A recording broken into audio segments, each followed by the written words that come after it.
Good afternoon and welcome to Live Highlight in the Magic City on the Highlight Channel. I'm Stu Nyman. As always, I'm joined by Andrew Bleckman, and together we will cover every point played today. All Mutual's wagering is open on today's 8-game performance. Each of today's 8 games will offer Win Place Show, Quinella, Exacta, and Trifecta wagering. We also have an early daily double that begins in game number 1. 2 pick threes, an early pick 3 and a late pick 3. And then today is jackpot day.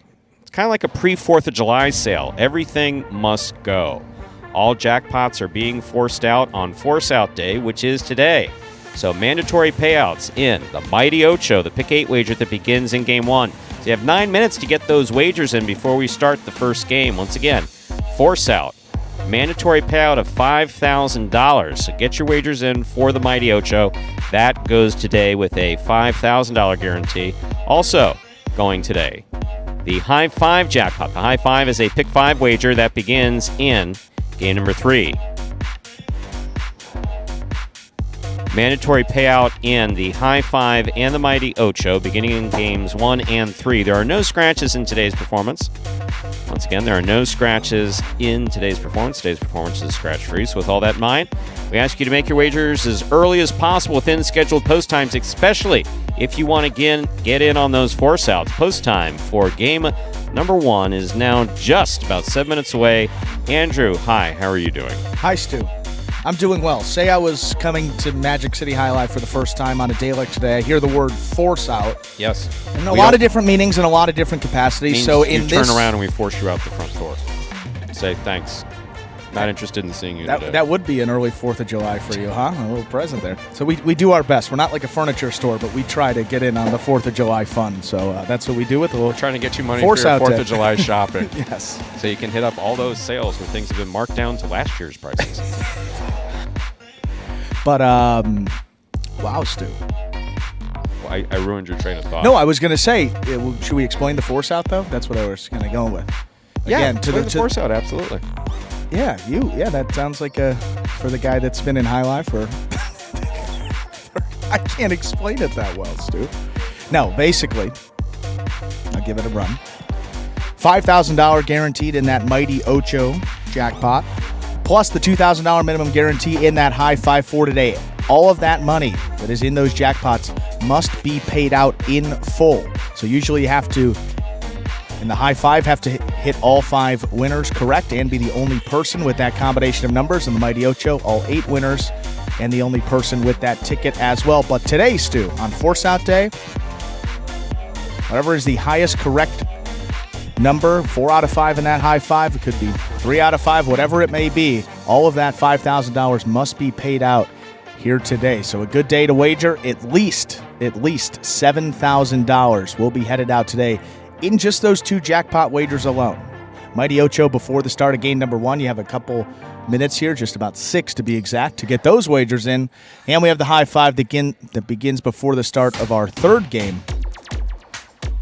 Pick the winners of games 3 through 7 to play that wagering option. But today, don't even have to hit all 5 numbers in the High 5 or all 8 in the Mighty Ocho to cash in big.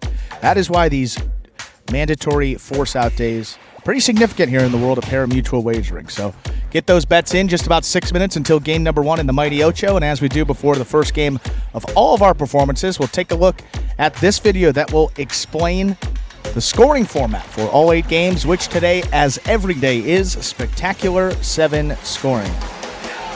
Spectacular 7 singles games are played with 8 players. Each player wears a different color jersey numbered 1 through 8 on the front. These numbers are traditionally referred to as post numbers. Post numbers are used to signify the order in which the athletes will play in a game. These numbers are also used for betting purposes. Don't be confused by the numbers on the back of our jerseys. Those are just for fun. Each game begins when the player in the post 1 red jersey serves to the player in the post 2 blue jersey. The served ball must land between the 4 and 7 lines marked on the court's side wall. If the ball lands between those lines, the serve is good and play continues until one of those 2 players wins that matchup. The player who loses the matchup exits the court and waits for his next turn at the end of the rotation. It's important to note that every game has 2 rounds. The first 7 matchups in a game make up round 1. Each matchup in round 1 is worth 1 point. Round 2 refers to all matchups that take place after the 7th and final matchup of round 1. The number of matchups in round 2 varies from game to game. And in round 2, each matchup is worth 2 points. The first player to earn 7 points wins the game. With 4 minutes to go, Jake S. El Barba ?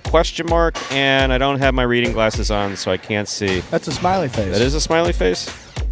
Not a smirk. Jake, do you have a question about El Barba? Don't get me wrong. We just have really nothing to talk about at the moment, so we don't answer all questions. We try to. Got a very philosophical question yesterday. That not the proper format for it. Sure. But was flattered to receive it. Yes, I could go on about that. So, but that did bring us to another point. Folks in the chat.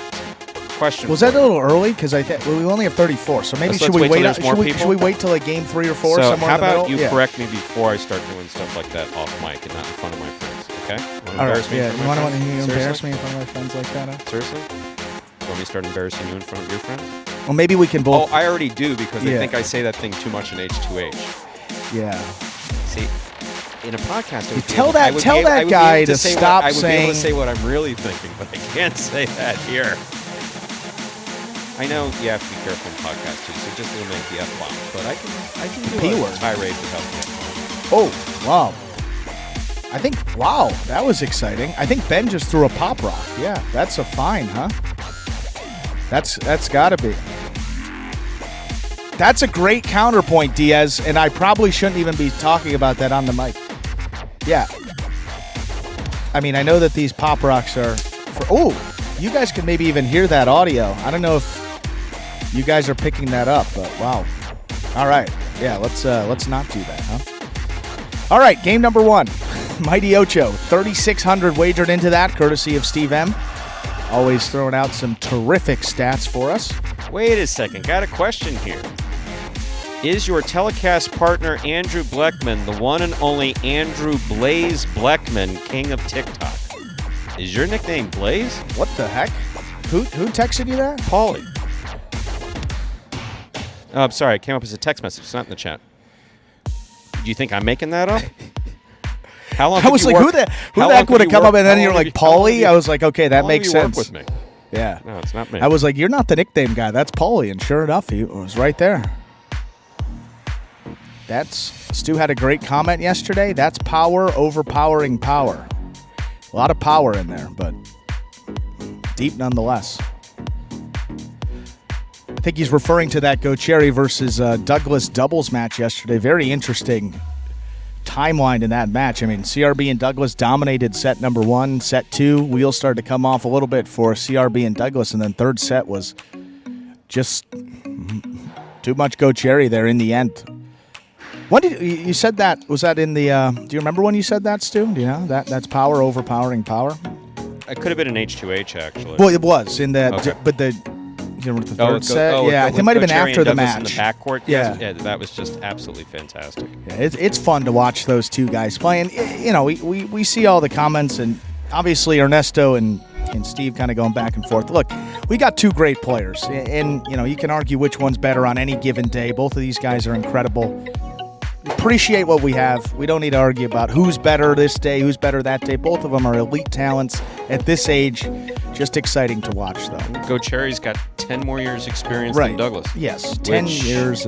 Which will be interesting to see how that develops over time. To suggest that the 10 years doesn't make a difference is absolutely inaccurate. We got a compliment from Paulie.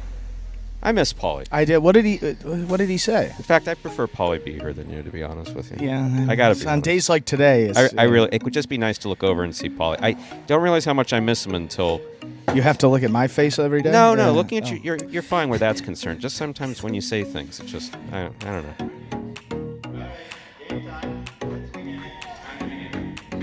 We're going to have to get that full comment, though. Game number 1. Good luck to all bettors in that Mighty Ocho jackpot for today. You're walking away with a big chunk of change. We are ready to begin game number 1. It is a spectacular 7 singles match. It's played to 7 points. Points will double after the first round of play. Serving in the red shirt of post 1, Cool Fitness. Receiving blue of post 2, Diaz.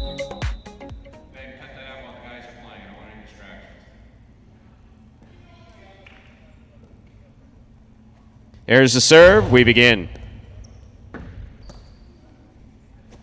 Backhand by Diaz. Caught by Cool Fitness.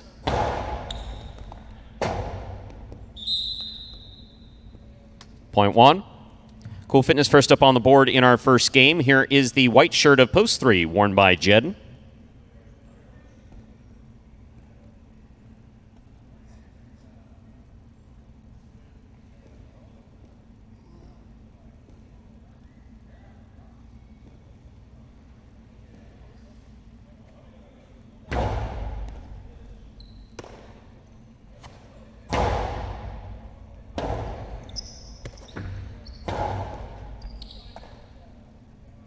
There's a forehand by Jed, and a little too hard. That hit the overhead screen. Point 1. 1 on the board with 2 points. Here's the green shirt of post 4, worn by Juice.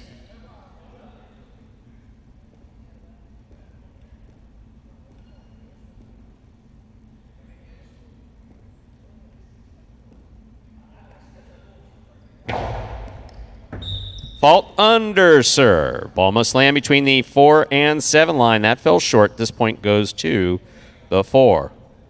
Black shirt of post 5, Tennessee receives.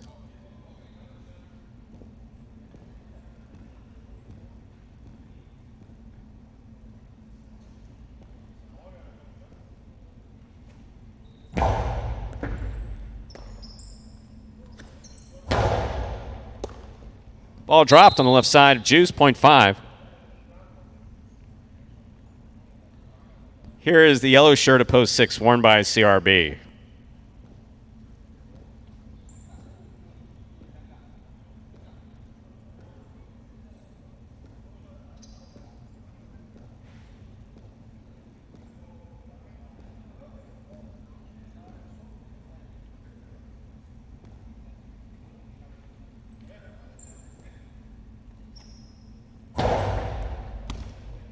CRB on the backhand. Hard throw to the inside. Rebote left side by Tennessee.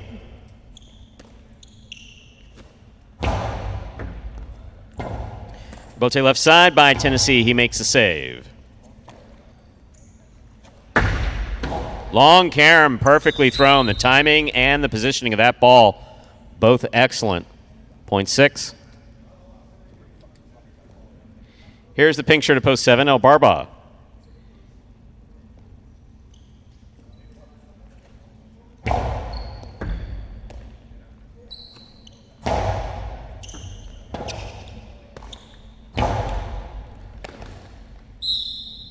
Point 6.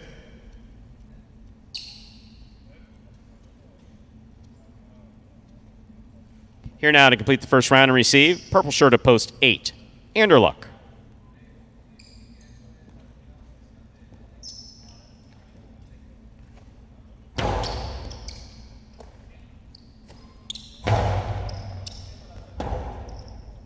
Rebote forehand by CRB. Here's a catch by Anderluck.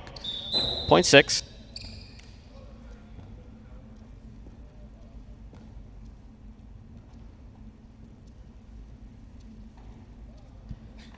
We've completed the first round of play. All matchups are worth 2 points now through the end of the game. First to return, the blue of post 2, Diaz.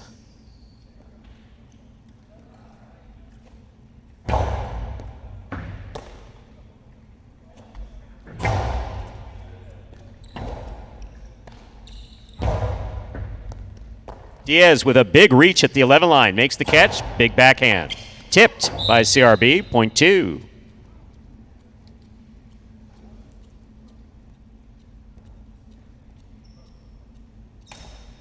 2 on the board, 2 points. Receiving, post 3, Jedden.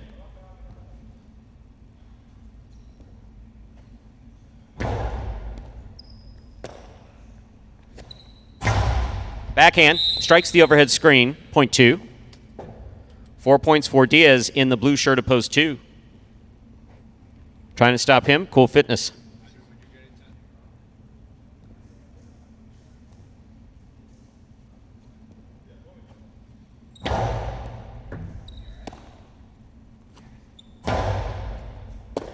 Diaz from the left side, Costalo up the middle. Caught on the forehand of Cool Fitness. Catch by Diaz, backhand. Powerfully thrown, Rebote for Cool Fitness. Back to the inside it goes. Diaz comes up with the ball. Backhand.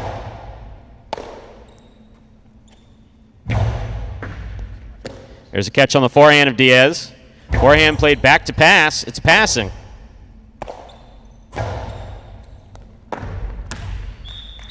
Point 1.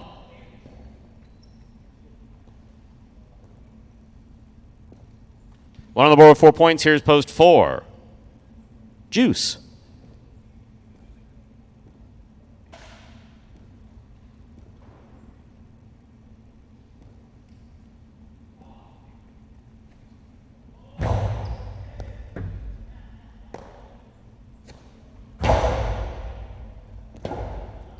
Rebote left side by Cool Fitness. Here's the catch by Juice.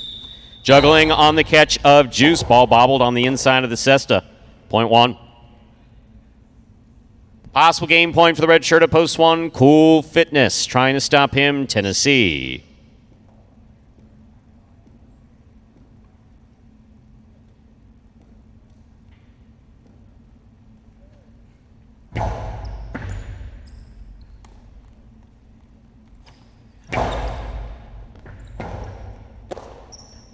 Rebote.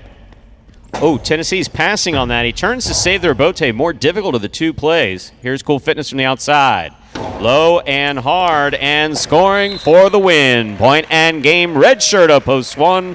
Cool Fitness. And the crowd goes wild. 2 places, 6 shows. Unofficial order finish 1, 2, 6.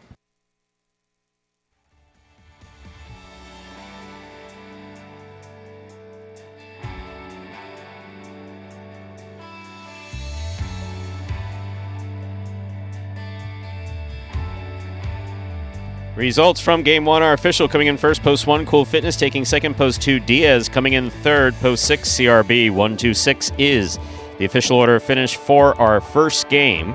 First number of the Mighty Ocho, which is being forced out today, is the number 1. Don't forget the high 5 coming up in Game 3. Also, mandatory force out. $2 Quinella 1-2, $39.40 trifecta 1-2-6, $365.20, $2 wager on one to win $22. Up next, ladies and gentlemen, is Game 2. It is a spectacular 7 singles match. Played to 7 points. Points double after the first round of play. No scratches in Game 2, and post time is now 7 minutes away. Good luck.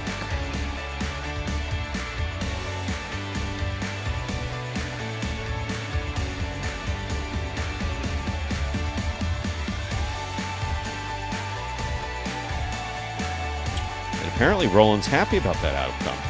I'm like, cool. Oh, no. He wasn't saying cool. He Cool Fitness. Got it. Sorry. Sometimes I'm slow on the uptick. Yes, you're about to say? I was going to say, Jeff, that's the beauty of these mandatory force-out days. Don't have to hit all numbers. You're still in it. Still in it. I mean, hey, 7 out of 8 isn't bad either. We haven't gotten 7 out of 8 very often, so could win the next 7. Why not you, Jeff? Why not you? With 7 minutes to go until game number 2, and for any new Highlight fans that may be joining us here for the first time, we'll take a look at this video that explains in simpler terms how the sport of Highlight here is played. The main rule of Highlight is simple. Players must catch and return the ball in one fluid motion. Sounds easy enough, right? So how do you win?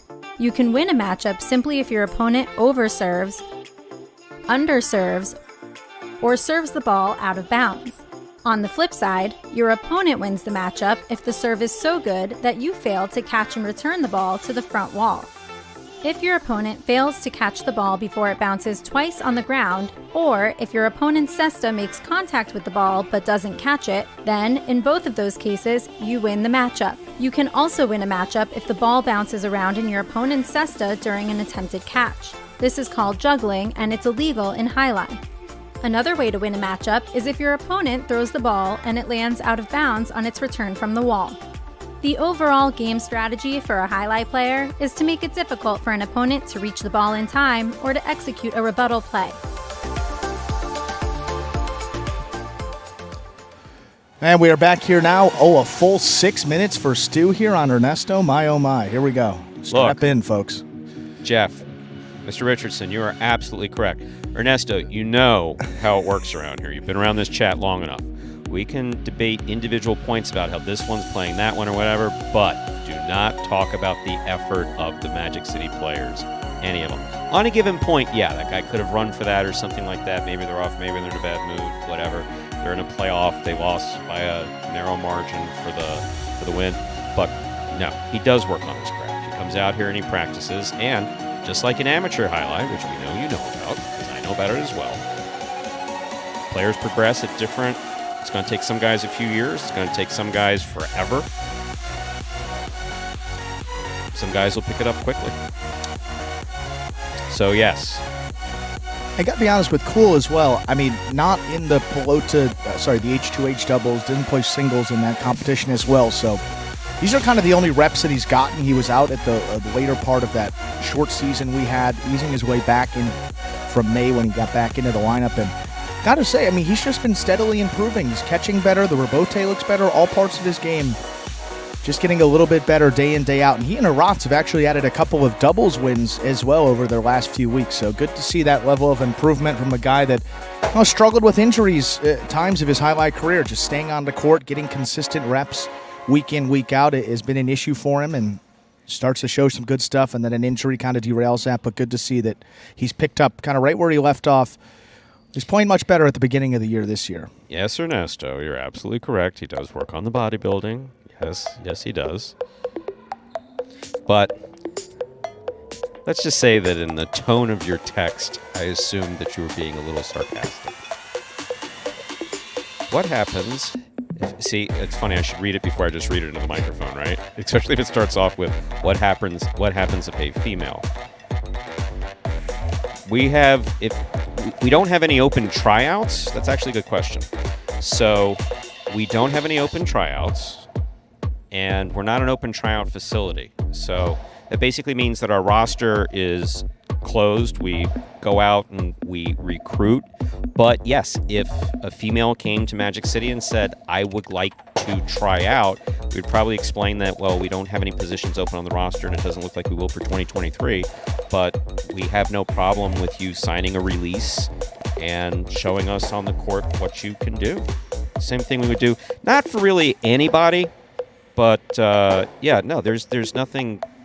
We're not males only. But it has nothing to do with, absolutely has nothing to do with gender. It has everything to do with the number of people who are employed full-time on this roster, and how many roster positions we have, and the mix of players that we have, early, middle, late games, etc.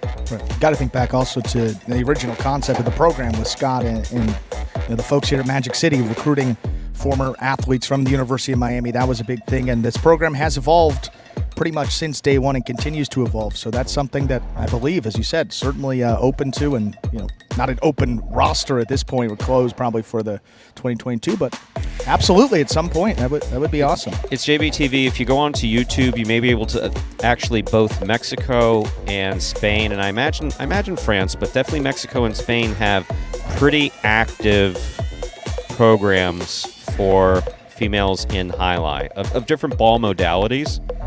So you can find, I know that you can find some of that content on YouTube if you want to take a look at it. And there's no question, Brian. Absolutely, Brian. Some of the ladies that I've seen playing, there's absolutely no question that they could hang with many of our players. No question about that at all. 2 minutes to go before we begin Game 2. Don't forget, coming up in Game 3 is the High Five. Have to get those High Five wagers in before Game 3 if you want a chance at that mandatory payout of a minimum $2,000. But usually the High Five goes over $2,000. Yeah, usually that High Five. The Mighty Ocho, not sure exactly what that ended at. But Steve said a couple minutes to go that was at 3,600, so maybe not over the $5,000 minimum guarantee, but still $5,000. It's a good chunk of change that's coming out in full in that Mighty Ocho for today. Again, still waiting on that High Five beginning before the start of our next game, so you can get those wagers in now up until you see 0 minutes up on that clock before game number 3. But with that win there for Cool Fitness, let's get you some updated totals for him. Only his 3rd win this year to go along with 7 places in 6 shows. But that's in only, 59 games played. And most of these guys here have played somewhere just over 100, 110. So about half the games played of some of these other guys. So good for Cool getting in the win column. See if he can do it again here in game number 2. Ladies and gentlemen, we're ready to begin our second game. It is a spectacular 7 singles match. It's played to 7 points. Points will double after the first round of play. Up first and serving in the red shirt of post 1 is CRB. Receiving in the blue of post 2, Kubala.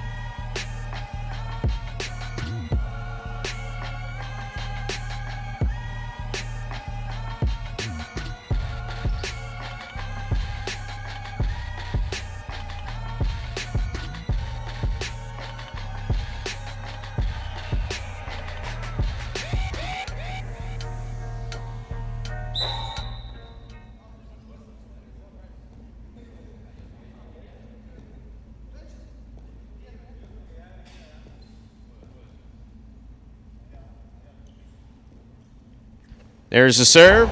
We begin. Backhand by CRB. Kubala from the 8 line. Rebote forehand played nicely by CRB. 2 pass. Rebote saved by Kubala.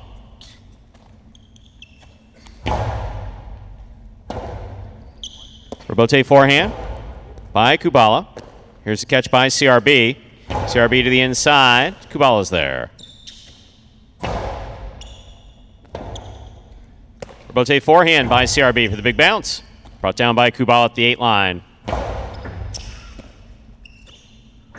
Quick release by CRB there on the left side. It's just out of reach on the picada. That scores for Kubala, point 2. 2 first up on the board. Here's the white shirt at post 3, Diaz.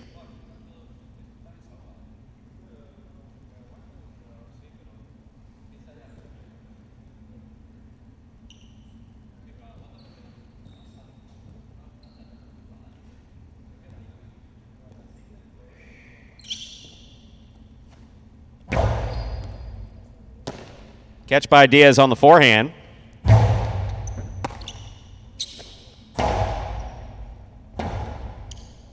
Rebote forehand by Diaz. Caught by Kubala.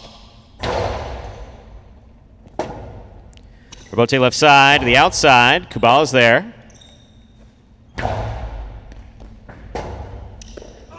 Point 2.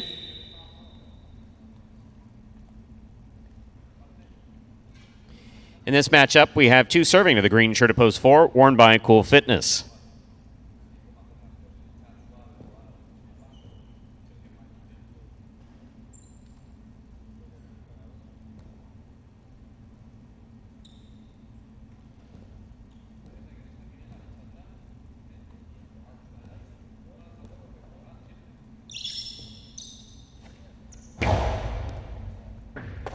Cool Fitness, good catch. Fine serve by Kubala. Kubala from the 9 line. There's a catch by Cool Fitness. Pika.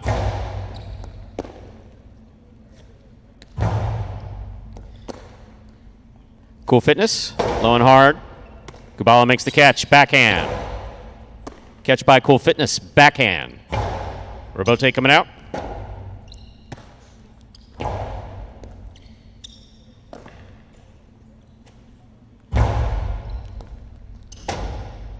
Rebote forehand by Kubala. Catch midcourt by Cool Fitness. Fitness hard to the inside. Kubala looking for another rebote. Backhand by Cool Fitness. Good scoop by Kubala. Cool Fitness again. Backhand. Midcourt placement picked up by Kubala. Carom by Kubala. Red and stop by Cool Fitness. Low and hard by Cool Fitness. Stop by Kubala. Low and hard to the inside. Rebote just missed. That's a well-played point by Cool and Kubala. Point 2. Joe on the board with 3 points. Here's post 5. The black shirt. Juice receives.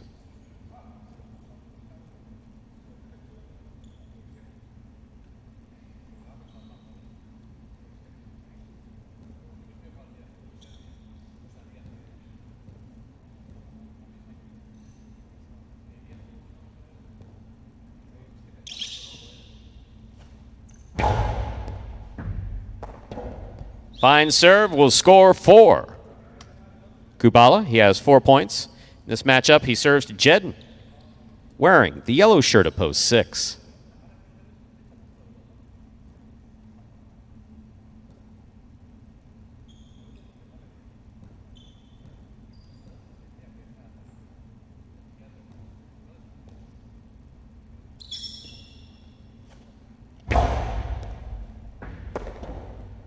Another serve scoring for Kubala, point 2.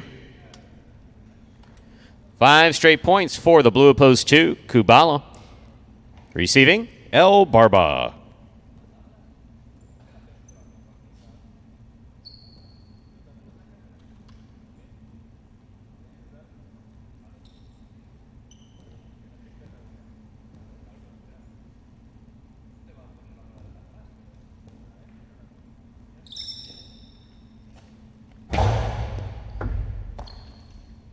Backhand by El Barba. Hard throw to the inside. Kubala's there.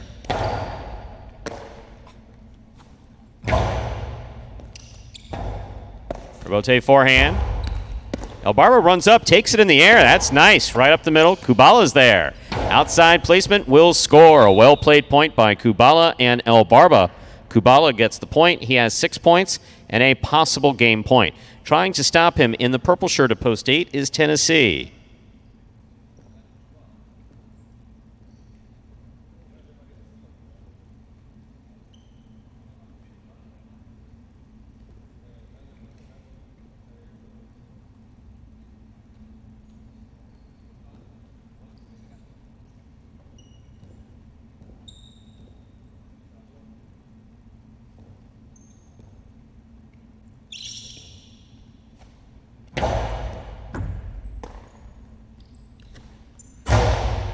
Big backhand by Tennessee. Tennessee midcourt on the catch. Hard throw to the inside. Kubala comes to the 11 line to make the play. Tennessee backs all the way to the back wall. Comes out on the right side. Big bounce. Stopped by Kubala. Rebote saved. Oh, just caught the top of the pad. Want to talk about a game of inches? Point and game. Post 2. Kubala. 1, 3, 4, 5, 6, 7, 8. Playoff for second and third place. 1 first serves to 3.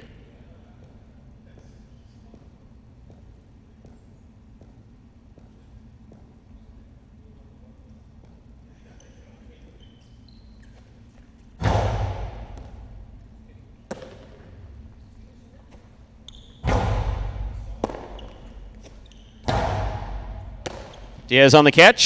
Costado. 2-all is wide. Point 1. One on the board with 2 points. Here's post 4. Cool Fitness.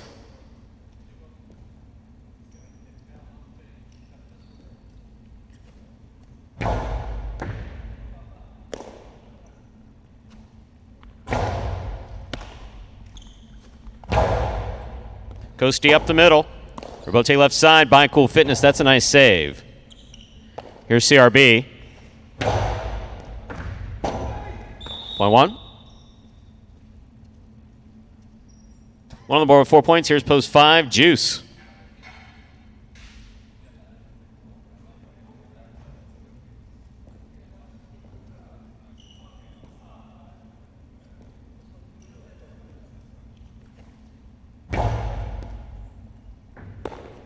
Juice on the catch, backhand.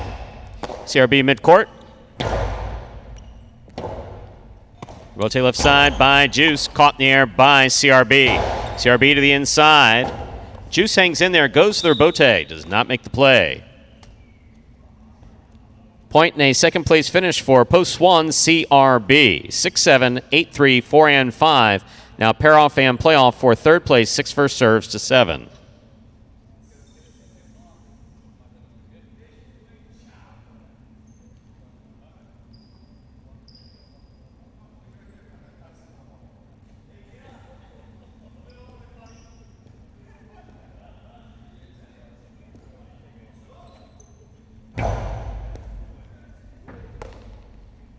There's the backhand by El Barba. Rebote forehand save by Jedden. Here's El Barba from the 7 line. Point 7. 8 now serves to 3.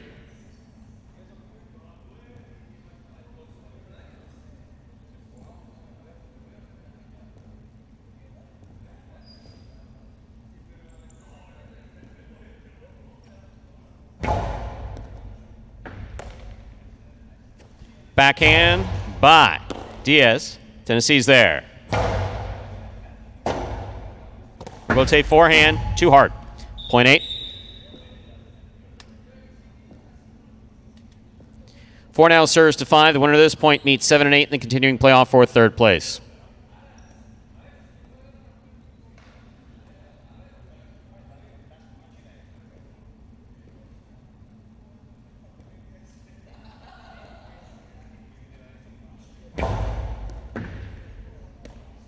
There's the backhand by Juice. Rebote left side by Cool Fitness. Juice is there.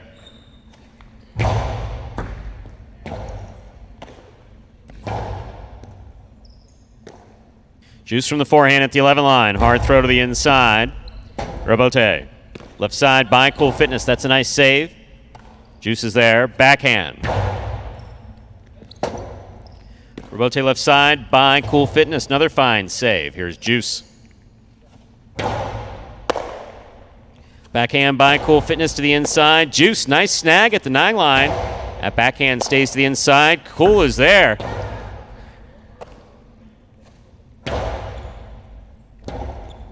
Rebote left side by Cool Fitness.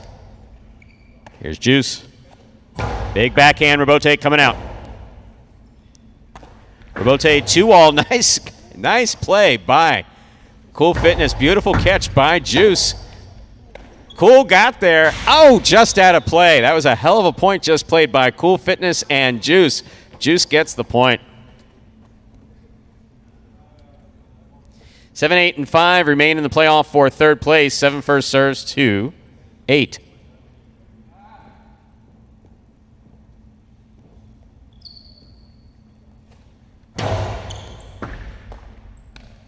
There's the backhand by Tennessee.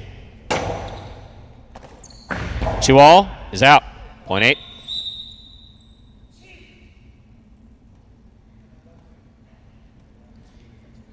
Eight on the board with 4 points. Here's post 5, Juice.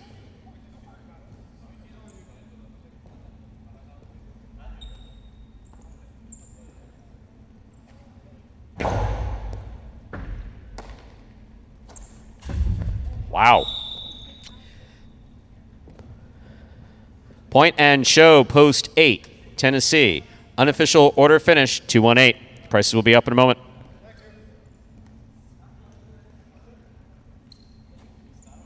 My favorite part about playing professional highlight is probably the free Gatorades and free waters. My favorite part about being a professional highlight player, when I play, my mind is so clear. It's really the only time that I'm able to focus on just one thing. It's very exhilarating and exciting, and I love exercise, and I love to be competitive. It just feels like I'm finally getting to do what I want to do every day. Kubala continues to do some damage here in these early games, getting yet another win here for his Now 19th on the season. He's only 3 games outside of the top 3 in those bonus money slots, now tied with CRB for 5th place on the roster. 218, the official order finished for our second game. $2 Quinella won $11.20. The trifecta 218, $220.20. $2 wager on 2 to win, $7.80.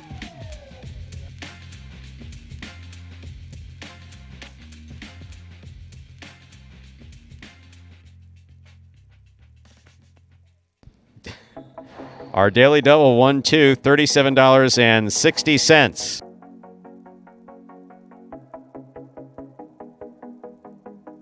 Up next, ladies and gentlemen, is game number 3. Game 3 is a spectacular 7 singles match. Played at 7 points. Points double after the first round of play. Game 3 begins the high five for today. Don't forget, mandatory force outs in the high five. High five is a pick 5 wager. Correctly pick the winners of games 3, 4, 5, 6, and 7. If you do so correctly. And usually have the only ticket that does so. You can cash in, but today is force out day. So if no one hits it exact, it will be forced out in a mandatory consolation payout. Post time for game 3 and the high five force out. Both down just 6 minutes away. Good luck. You're a sportsman, aren't you? Sort of. You like highlight?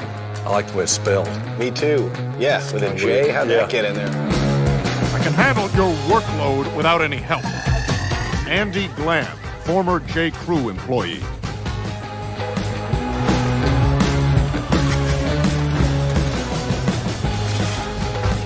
Dr. Dante Octavarius, seahorse breeder. Oh, the kid is hot tonight. He better be. I got him wheeled in the trifecta. Shunk Dunkirk, incontinent high-lie instructor. Incontinent high-lie instructor? Incontinent high-lie instructor. All right, I'm calling it. I'm trying out a new persona. I'm club owner and high-lie enthusiast, Barry Mexico. What a fun and lazy character name. Was it your first thought? You know it. Barry Mexico gets down to business. And we are back here now, just under 5 minutes away from game number 3. And look at that high five already, Stu.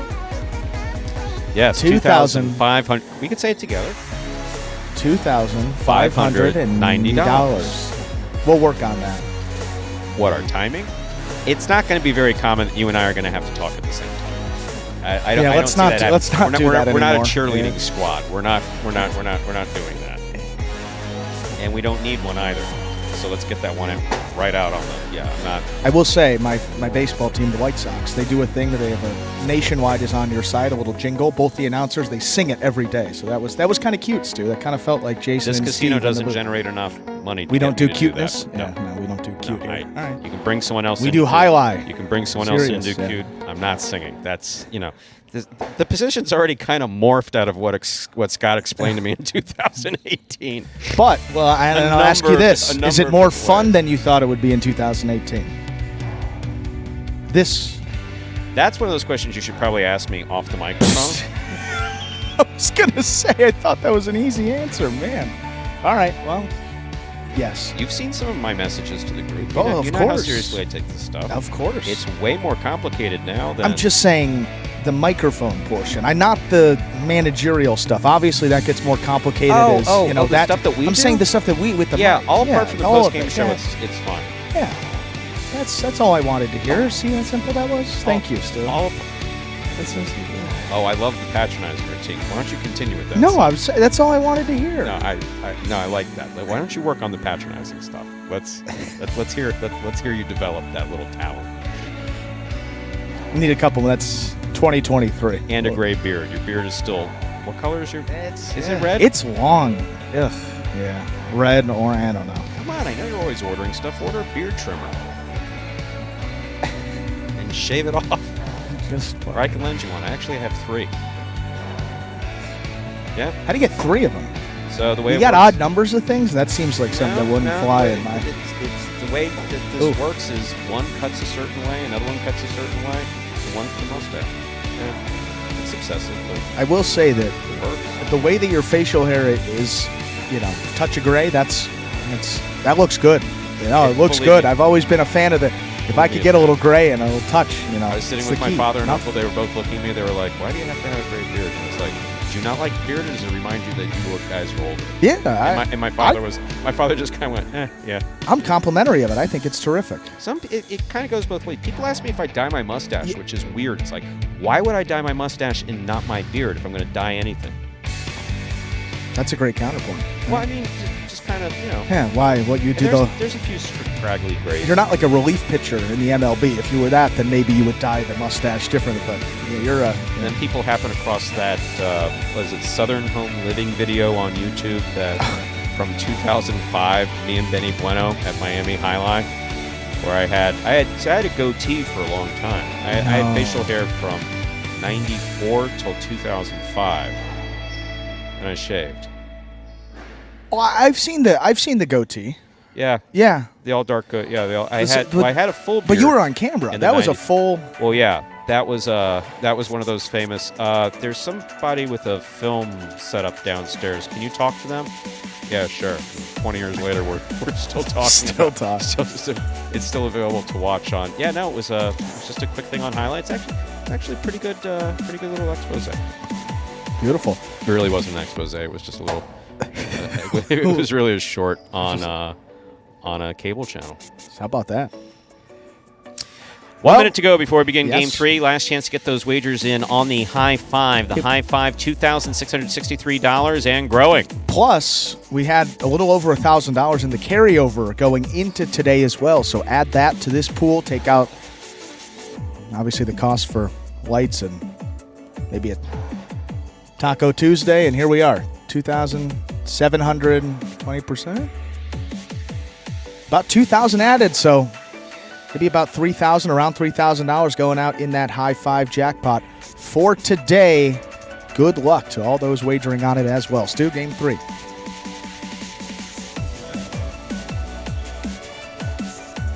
We're ready to begin game number 3. It is a spectacular 7 singles match. Play to 7 points. Points will double after the first round of play. Up first and serving in the red shirt at post 1 is Ben. Receiving. Blue at post 2 is Benny.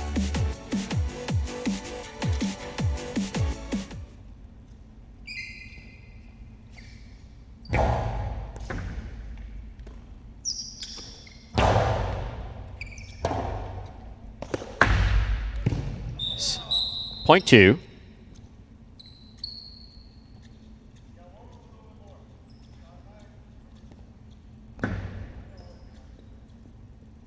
Two first up on the board in our third game. Then I'll bring to the court the white shirt at post 3. Here's number 35, Spinner.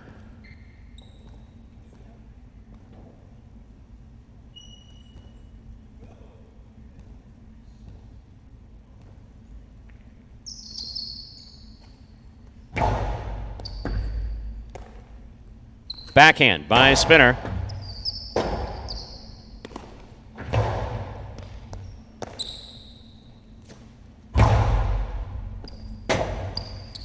Bote forehand save by Benny. Gets back to the inside. Spinner's there, winding up.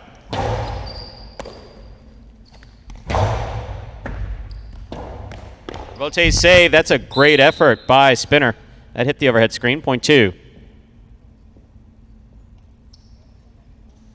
2 on the board with 2 points. Here's post 4. Arats.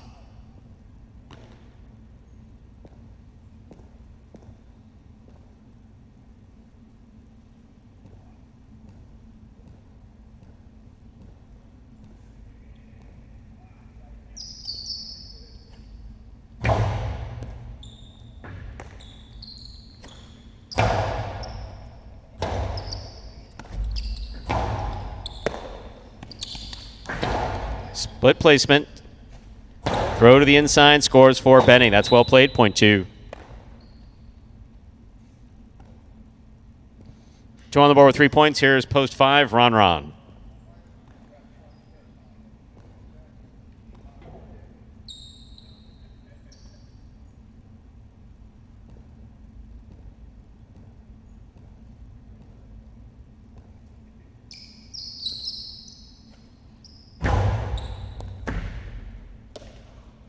Backhand by Ron. Hard throw to the inside. Benny's there.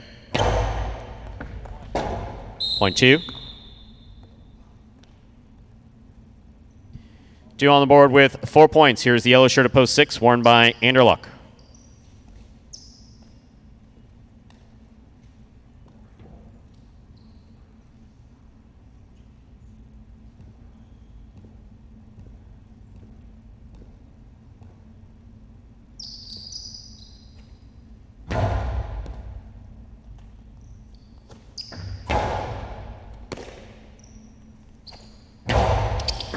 Scoop by Anderluck.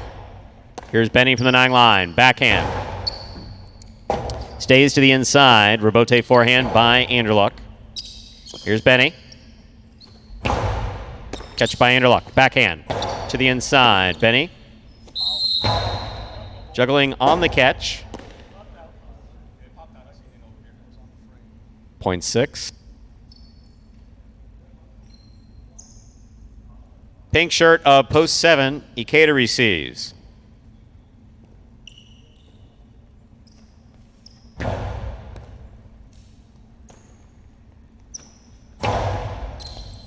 There's a catch by Anderluck. Peacock. Ikeda from the 10 line, backhand, powerfully thrown. Rebote left side. Ikeda's there. Ikeda from the 8 line, backhand. Anderluck from the 9 line.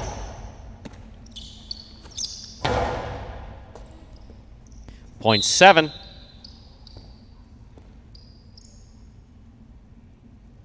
Here is the purple shirt of post 8. To complete the first round of play, we have number 22, Bueno.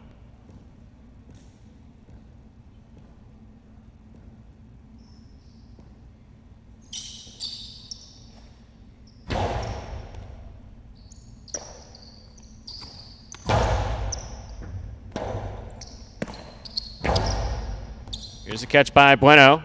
Forehand to the inside.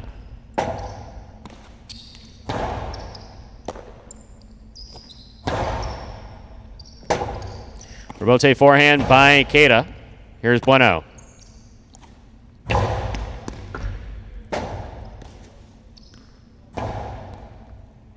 Here's Bueno on the forehand from the 7 line. Hard throw to the inside.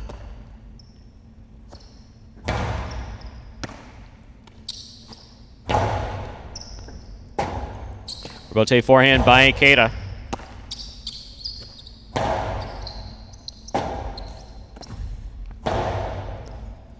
Bueno from the 8 line. Right, hard to the inside. Here's the forehand by Ikeda. Bueno's there. Tip ball, point 7. 2 points for Ikeda as we complete the first round of play. All matchups are worth 2 points now through the end of the game. First to return, the red of post 1, Ben.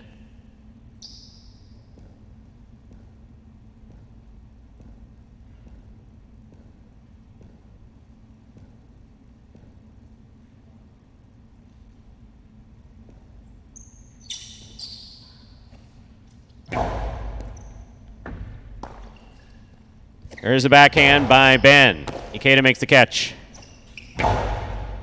Ben from the backhand winds up and dropped it on the backswing, point 7.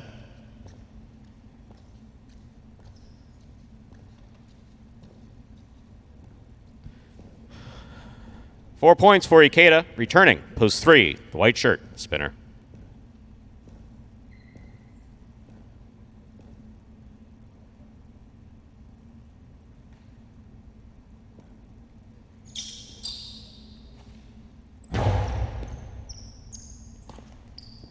In and out of the cess of the ball goes, point 7. That is a possible game point for the pink shirt of post 7, Ikeda. Trying to stop him, Arats.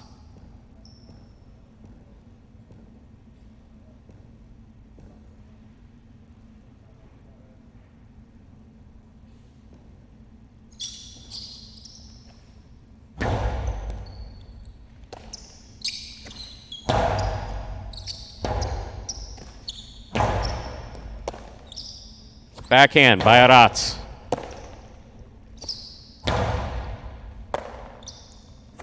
There's the backhand by Arats. Rebote coming out. Rebote forehand by Ikeda. Arats makes the catch. Backhand. Low runner to the inside. Well thrown by Arats to keep this going. That was a fine 6 straight points for Ikeda. 4 gets the point. Play in. Our third game continues. Black shirt to post 5. Ron receives.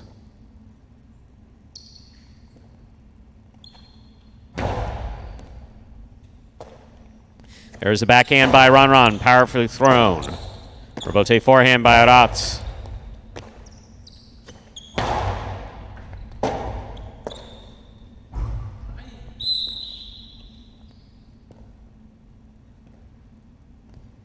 Point 5. Here is the blue post 2 worn by Benny.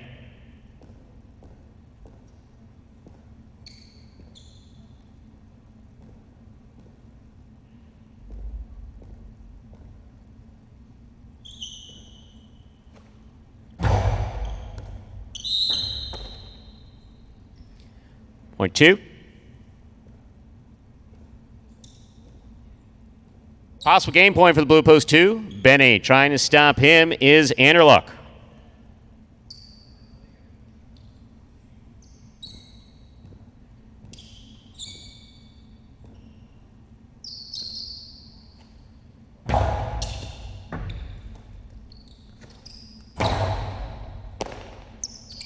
Backhand by Benny.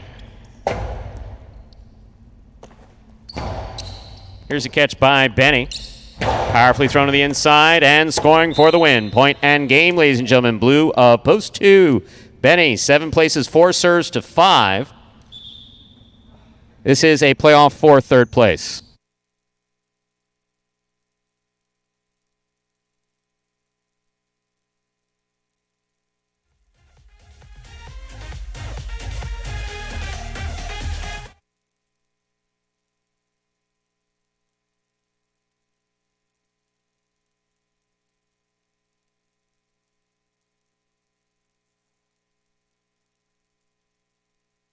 Backhand by Ron. Here's the catch by Arats. Beautifully played. Backhand. Rebote coming out. Swing and a miss. Point and a third place finish for post 4. Arats. Unofficial order finish 274. Your prices will be up in a moment.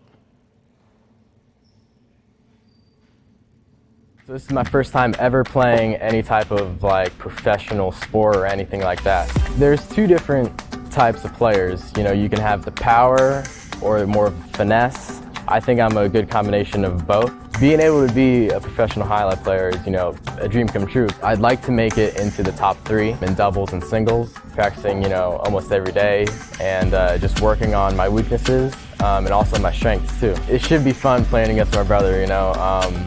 I've never really competed against them. I think we will definitely play really hard against each other. No, you know, going easy on each other or anything like that. My brother, he's really good, but I think I'll just, you know, I'll be my own player. You know, I don't really think I'll come in and worry about, you know, playing like him or being better than him or whatever. I'll just come in here and play my game. And there is Benny picking up his just 8th win for Benny here this year. Got a lot of places, though, 15 of them to be exact, along with 10 shows as well. 8 wins ties him with Robin in Tennessee down there in 18th place amongst the roster. 274 official order finish for game 3. $2 Quinella, 2-7, 22-20. Trifecta, 274, 213 even. $2 wager on 2 to win, $16. Up next is our 4th game. It is a spectacular 7 singles match, played at 7 points. Points double after the first round of play. Post time for game number 4 is now 7 minutes away. Good luck. And TYWY, whatever that stands for. You obviously know how to get a person's attention. I'll give you credit for that. So, when I read your original comment, and for those of you who are just listening and not paying attention to the chat, this is in response to someone in the chat named TYWY. Pools are too low, bad sign for the future. Major changes need to be made. So many things, they've messed this up. Blah, blah, blah, blah, blah, blah, blah, blah, blah, blah. Anyway, so originally when I saw that, I was curious as to whether or not you had just recently tuned in and were new to the Magic City program. But then you basically sold yourself out and just said, no, MC run horribly. So anyway, let me give you a little clue. All right, since you've been betting on highlights since the 80s, you would know that highlight's been on the decline for, 30 years? 30 years is a relatively long time, especially for those who only live in their 50s or 60s. That's over half of their life. So, when something has been on the decline for so long, to suggest that someone is doing anything to screw it up after it's dead, especially while they're tearing down a fronton right now in Fort Pierce, I think literally today if the whole thing's not down, and certainly no one else is opening a fronton, I get it. I get that you may not be happy with what happened to Highlight, and yeah, lots of bad decisions were made on the part of many people who are responsible for the decline of Highlight. But the truth of the matter is that a lot of people did a lot of good things to try to keep the sport going, including going broke in an attempt trying to do it. The fact that it didn't work just means it didn't work. Hey, buddy, United States, Highlight, had a good run. 80 years? Great run. 75 years where it was able to go, but it hasn't been self-sustaining since the 2000s. So the suggestion that Magic City is doing anything that somehow is interfering with the success of Highlight is just a bizarre comment to make at this point, especially as we're 5 years in. Because obviously, if you're talking about pari-mutuel pools, good luck competing with casinos. There's a couple horse tracks around the country, I guess, that can do it. Maybe, one dog track or 2 dog tracks left in the country? Highlight frontons went the way of dinosaurs years. So, the whole argument that Magic City's done anything wrong is really ridiculous. So, respectfully, and I do say respectfully, I think you're wrong. Me being a jerk won't help either. Dude. Well, no. I don't think that was about you. Oh. I think that was about someone else in the chat. Whoever it was, doesn't make a difference. You come out swinging against this program. The chatters who've been paying attention to us, especially since 2018, recognize all the progress that this program has made, and not one of it leading to it making a dime. So, yeah, this is an investment in the sport.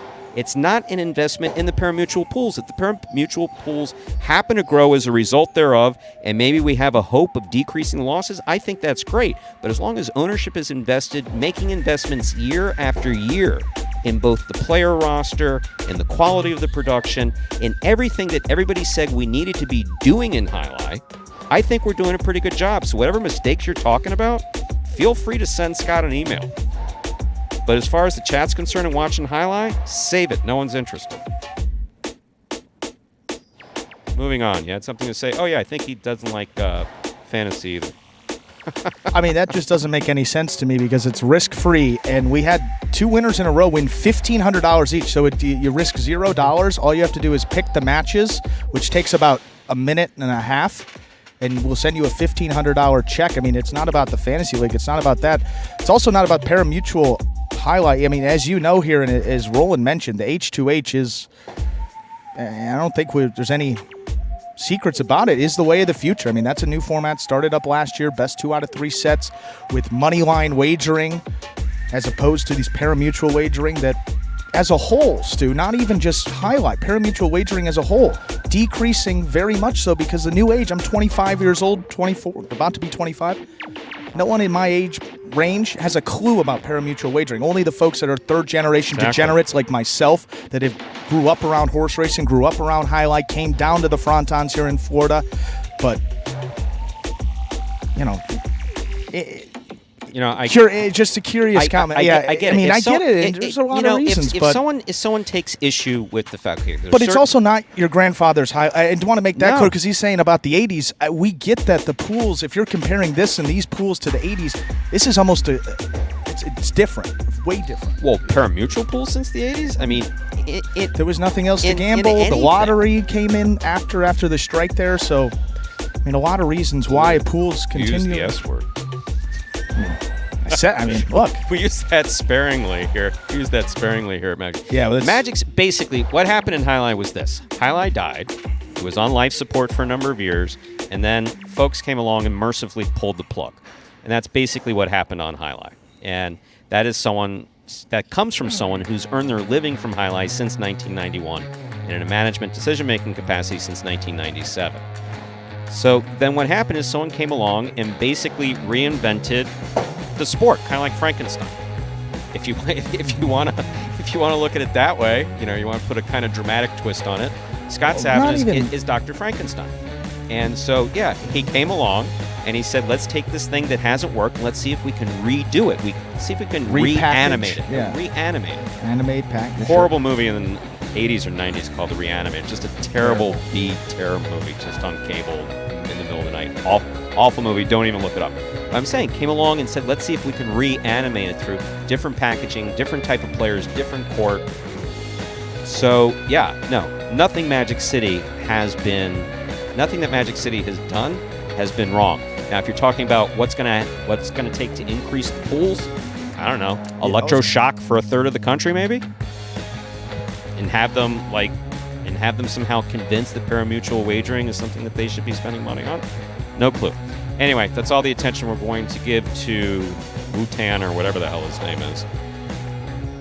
We have 1 minute to go before we begin Game 4. Anything else? Because I'm done with that guy. I agree with Ernesto, by the way. What did Ernesto say? Lucky. Went a little easy for that. Well, last year when I called someone an asshole, they wrote a letter and that didn't go over well, so, you know. Okay, time to begin Game number 4. It is a spectacular 7 singles match, played to 7 points. Points double after the first round of play. Serving the red shirt at post 1 is Spinner. Receiving in the blue at post 2 is Bueno.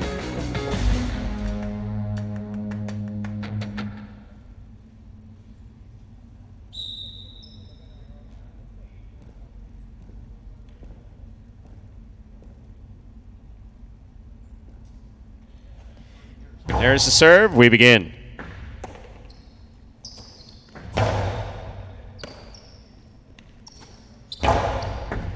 There's a catch by Bueno, backhand to the inside.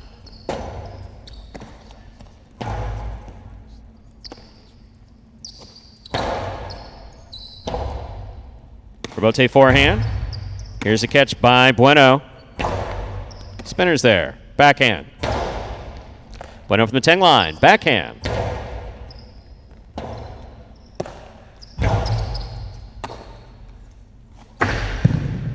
Karam into the pad, point 1.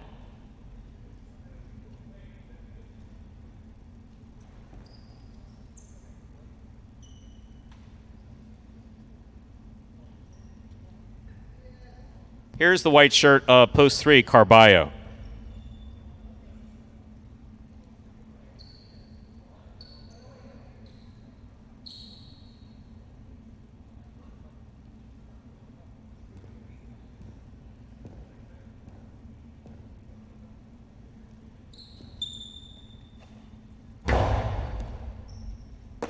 There's a catch by Carballo. Powerfully thrown to the inside. Rebote forehand by Spinner. Carballo attacks. Costado. 2-all. Red by Spinner. Tipped by Spinner. Point 3. Here's the green shirt of post 4, worn by Ben.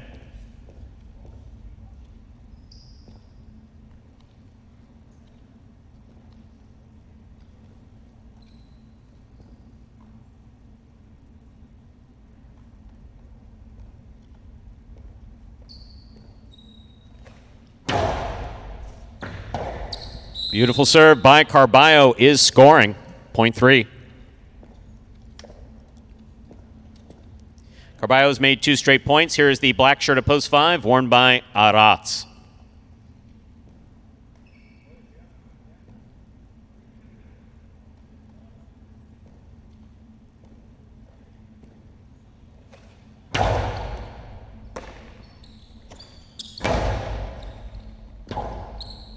Rebote left side, 2-wall scores for Carballo, point 3. 3 on the board with 3 points. Serving now to the yellow shirt of post 6. Taking the court is Nicholas.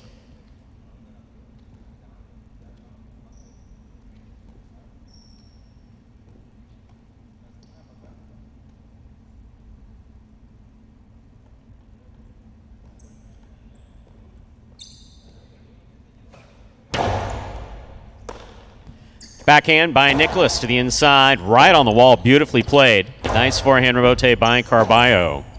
Rebote left side by Nicholas. Carballo's there. That's a tough rebote attempt by Nicholas. Point 3. 3 on the board with 4 points. Here is the pink shirt of post 7, Kubala.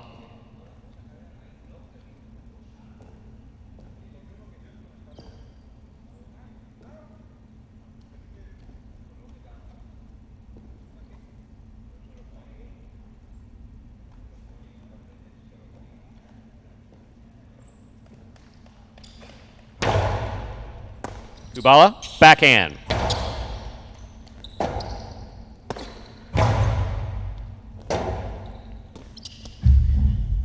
Point 3.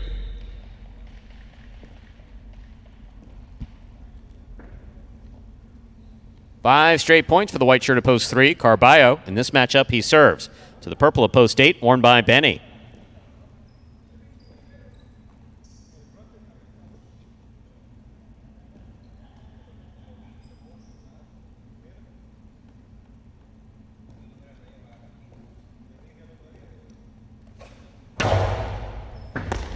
Excellent serve, scoring for Carballo, point 3. Straight point, straight possible game point for the white shirt at post 3. Carballo trying to stop him, post 2. Bueno, we've completed the first round of play all matchups. We're 2 points now through the end of the game.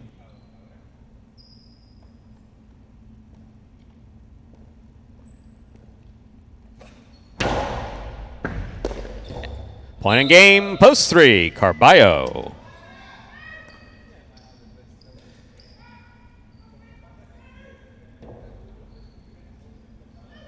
One places 4, 5, 6, 7, 8, and 2. Pair off and playoff for third place, four first serves to 5.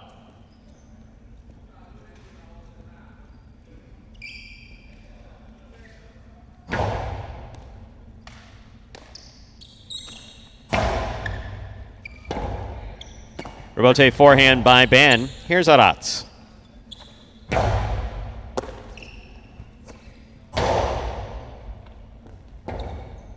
Rebote left side by Aratz. Aratz from the 10 line, backhand. Well thrown. Ben's there. Backhand by Ben. Rebote forehand by Aratz. Costado 2-all. Stopped by Aratz. There's the forehand on the return. Stopped by Ben. Backhand by Ben. Rebote for Aratz. 2-all. Ben reads it, stops it. Hard throw. Tough for Bote's save made by Aratz. 2-all by Ben will score. That's a well played point by Aratz and Ben. Point 4.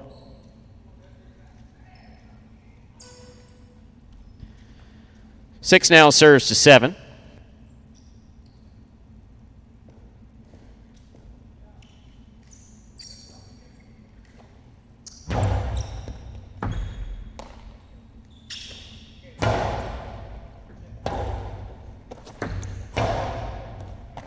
Kubala midcourt. Karam.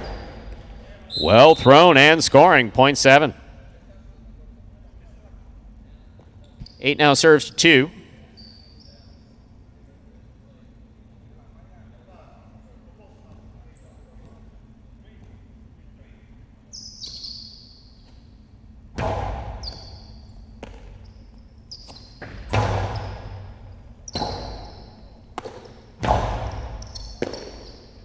Backhand by Bueno.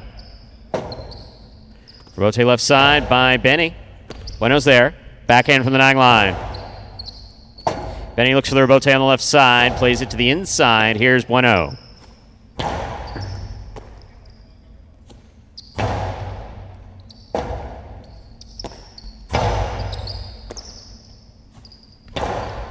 Scoop by Bueno. 2-all into the pad. Point 8.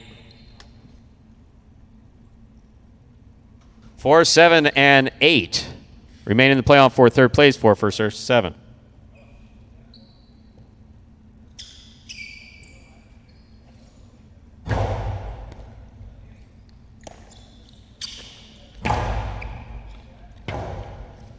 Rebote's save by Ben had the distance, just landed out. Point 7.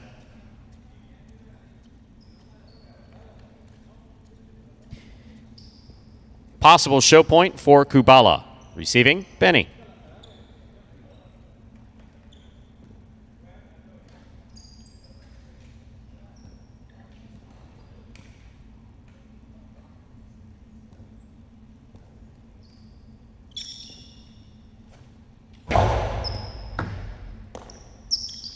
Backhand by Benny. Rebote forehand. Benny's there.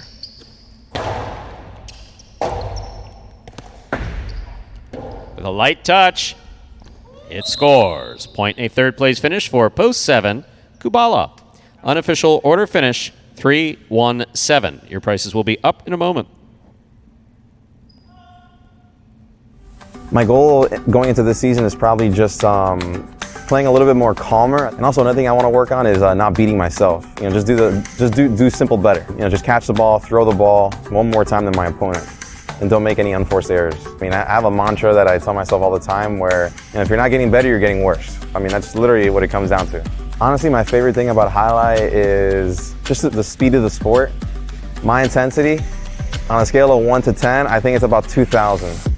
Well, there is Mr. Michael Carballo. Hasn't had many wins over his last couple of weeks here, but that is a big one with Gocherry fast approaching in the win column now. That is 31st win for Carballo this season. Now 2 games ahead of Gocherry. 31 wins for Carballo, 29 for Gocherry. And then rounding out the top 3, Bueno and Douglas there tied with 22 wins for the singles season. 3-1-7, official order finish for Game 4, $2 Canelo 1-3, 27-20, trifecta 3-1-7. Vanished. Poof, like magic. Oh, it's on my phone. 3-1-7, 207.80. The pick 3, 2-2-3, 3 of 3 numbers, returning $89.20. Up next, ladies and gentlemen, Dodging Death 1. Our first of 2 doubles games. Played to 7 points. Points will double after the first round of play, part of the Doubles Championship Series here at Magic City. There are no scratches in Game 5. Post time for our 5th game is now 7 minutes away. Good luck.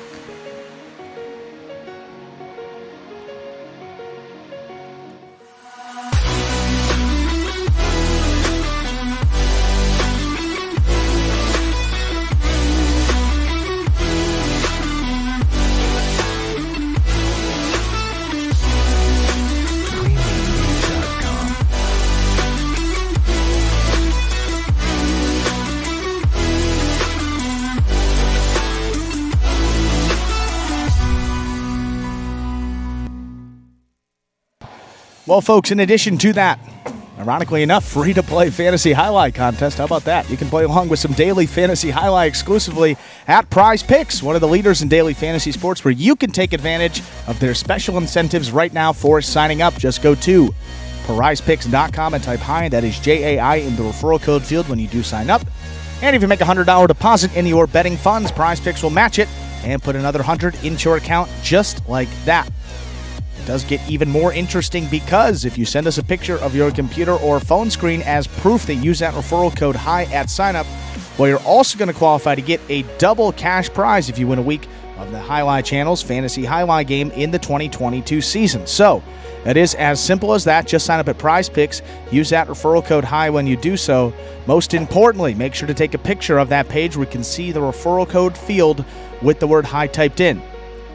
Go ahead and send that photo to info@thehighlightchannel.com, and if you do that, you automatically qualify to get that double cash prize plus the $100 bonus deposit match to get you started on Prize Picks. So it's a win-win. Sign up at Prize Picks. That is Prizepicks.com today.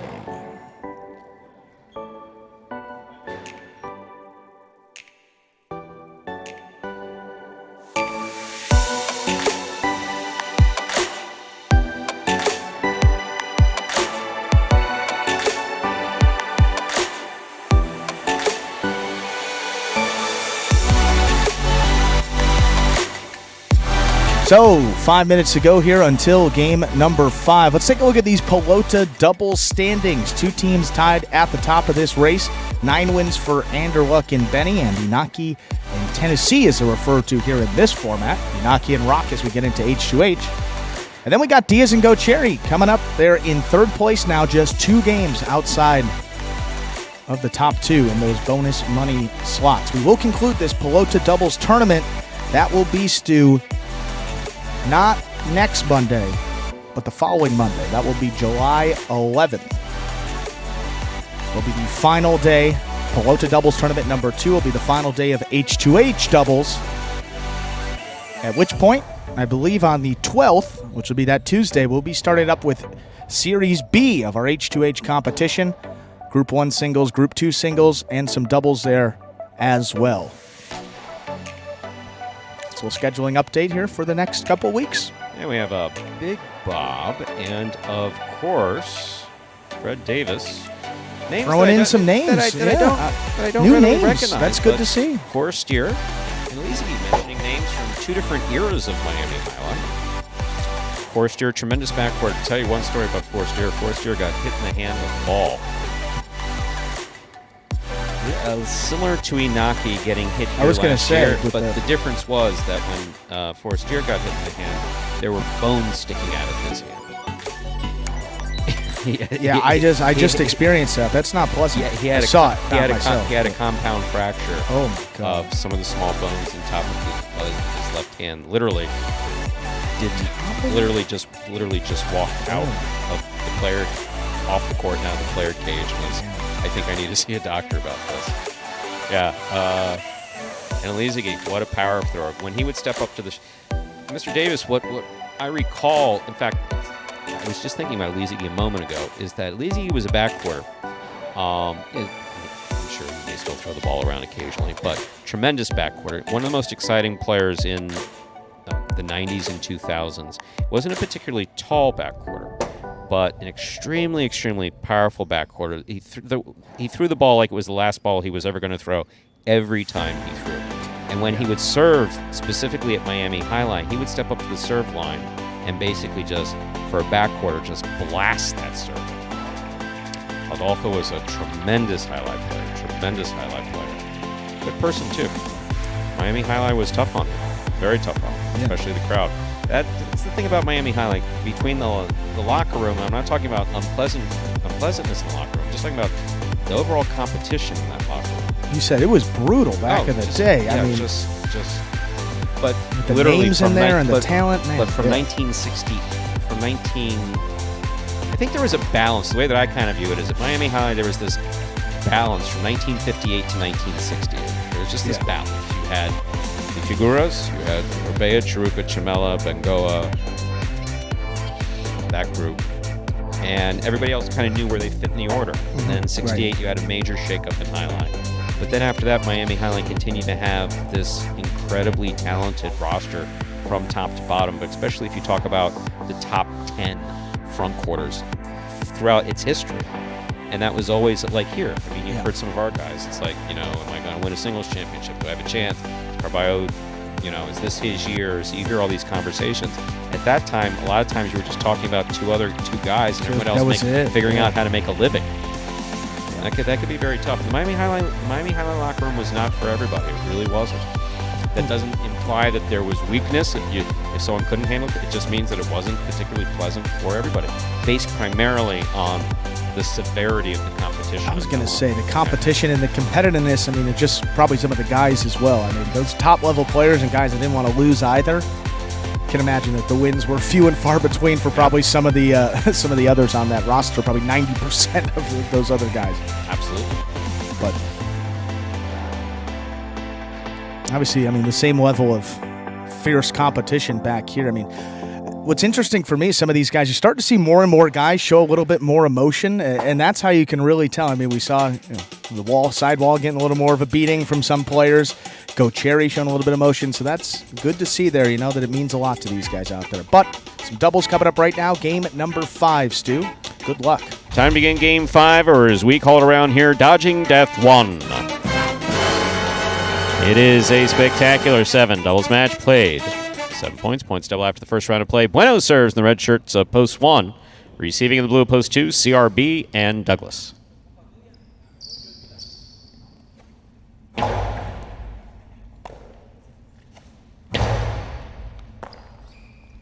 Backhand by Ben. Hard throw to the inside.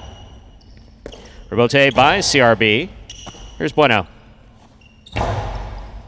Douglas from the 9 line. Backhand.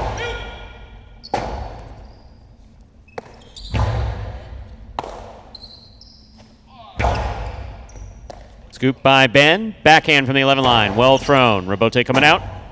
Rebote, that rebound off the back wall. Missed up there in the front court. Point 1. One team first up on the board in our 5th game. That'll bring to the court the white shirts of post 3. Here's the team of Jedin and Nicholas.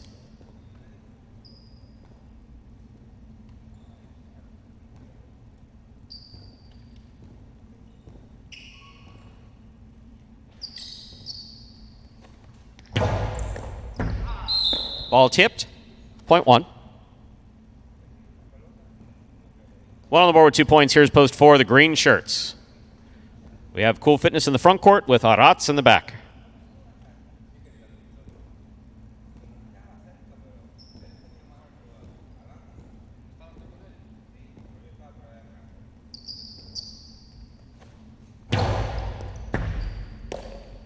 There's the backhand by Arats.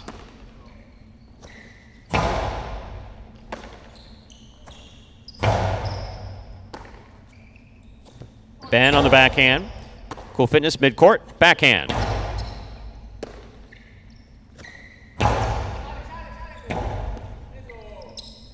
Robote left side, light touch, placed to the inside. Bueno's there. Backhand by Bueno. Robote saved by Cool Fitness. Bueno's there again. Karam. Stopped by Cool Fitness. Tough catch. He made that on the left side. And he scores on the throw. Point 4.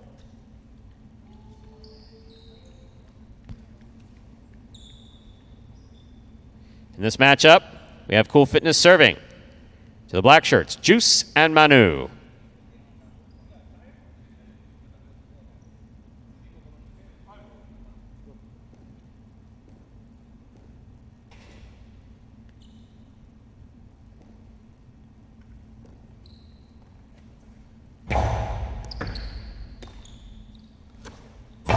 Big backhand. Robote coming out.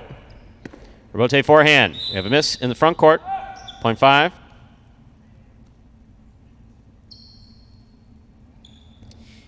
Entering the court, the yellow shirts of post 6. In this matchup, we have Juice serving to the team of El Barba and Ron Ron.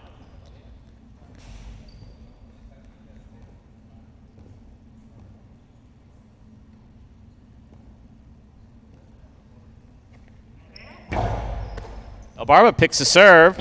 Drop shot. Didn't drop enough. Backhand by Juice. Here's Ron Ron. Manu comes out to make the rebote. Fires it to the inside. Ron Ron's there. Backhand. Manu for the rebote on the left side from the 8 line. Here's Ron Ron. Catch by Manu. Forehand play to pass. Ron looks for the rebote. Big backhand by Manu. Here's the rebote for El Barba on the side wall. Point 5.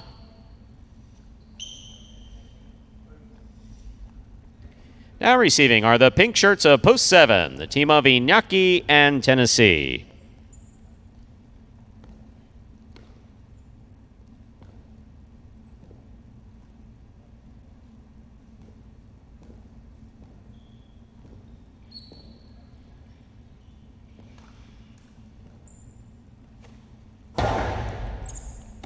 Good serve by Juice. Here's the catch and return by Tennessee. Backhand by Juice. Catch by Tennessee at the 11 line.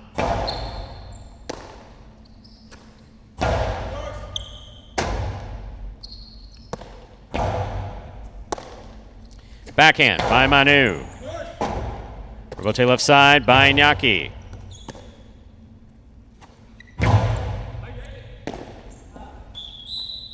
All tipped.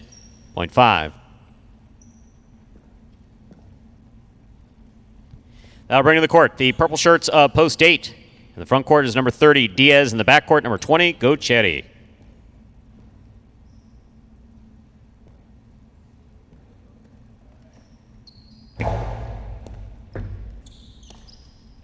There's the backhand by Gochetti. Rebote. 2-all.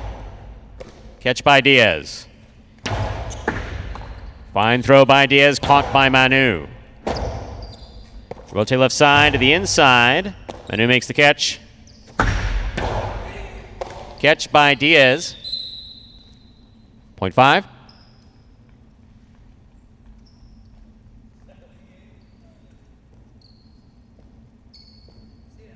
Five on the board with 4 points. Here's post 2.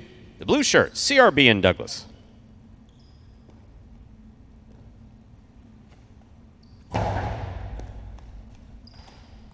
Here's a backhand by Douglas. Powerfully thrown. Rebote coming out.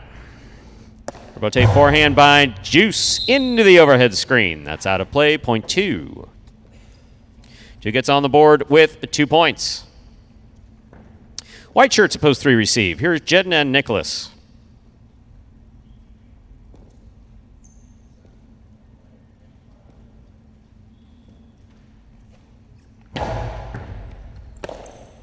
Backhand by Nicholas. Robote coming out. Robote forehand. Nicholas makes the catch. Catch by Douglas. Douglas from the forehand to the inside. Robote left side by Nicholas.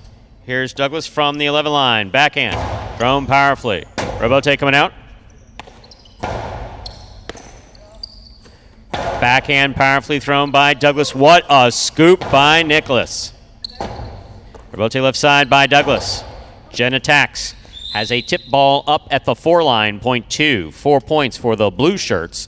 In this matchup, we have CRB serving to the red shirts at post 1, returning are Bueno and Ben.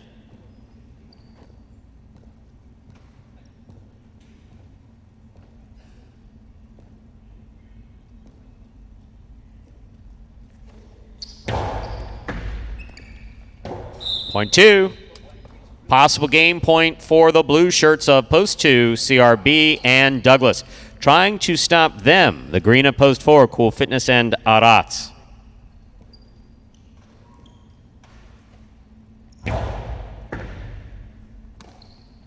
There's the backhand by Arats. Robote coming out. Robote left side, light touch. Will score for the win. Point and game. Blue of post 2, CRB and Douglas. 5 places, 1 shows. No playoff. 2-5-1. Unofficial order finish for Game 5.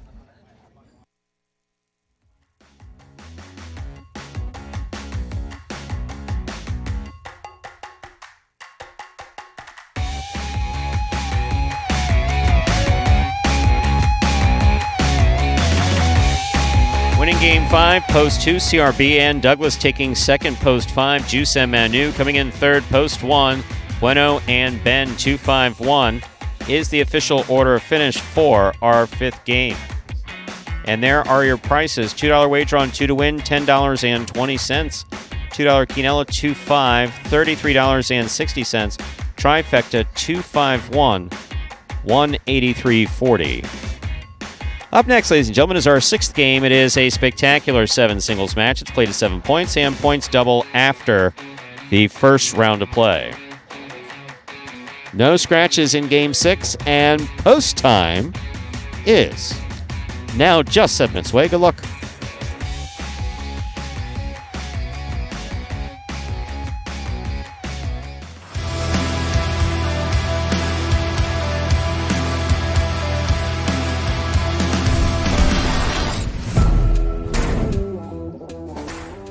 Rotate left side by Julin.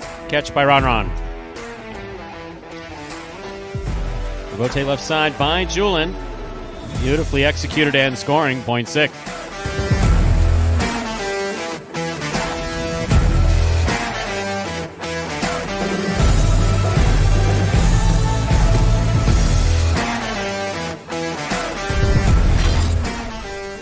Powerful forehand by Julin, caught by Tennessee. Robote comes to the left side of Jedden. He plays it up, flips the side wall. Robote comes to the outside. Somehow or other, Carballo made a beautiful save.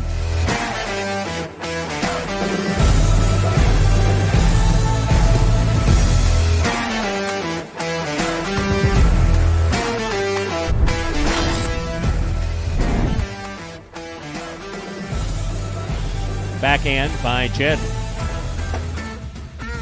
Chula by Jedden. Enough comes out. Wow, that is a great throw by Ben to score.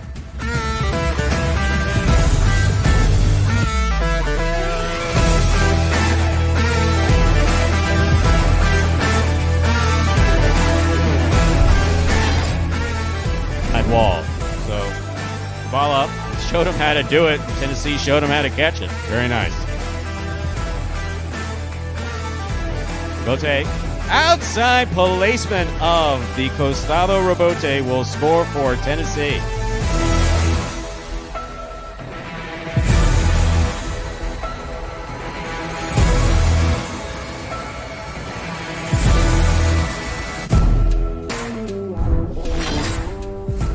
Powerful backhand right to the corner.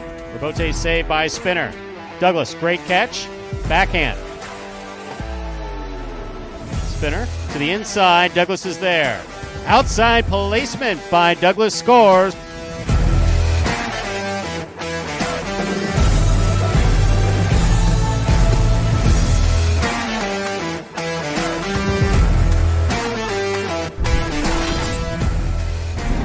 Rebote forehand at the 7 line. Catch by Benny.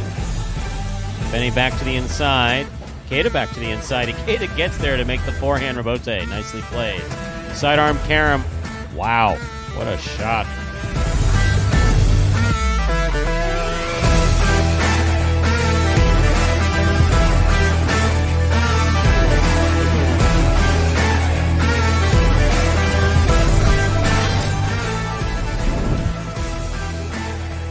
Rebote left side by El Barba.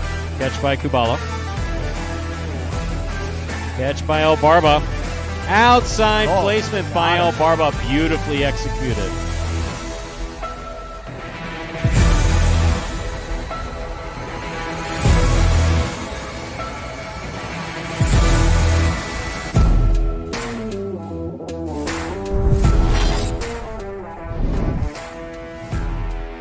Backhand by Douglas. Catch by Ikeda. Ikeda goes deep. Douglas on the forehand. Karam scores. What a 2-all.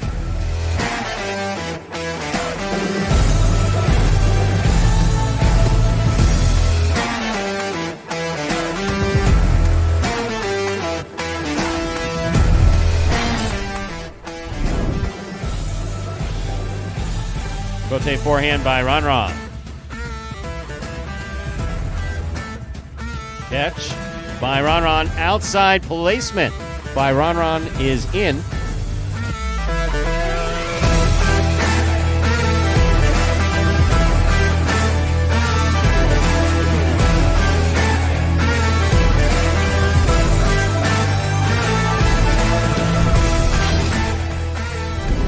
Ron picks it up, winds up, puts it inside. Benny, difficult Rebote save. Here's Ron. Ron winds up. Back to the inside. Benny digs out the what a Rebote that he just unreal. Threw.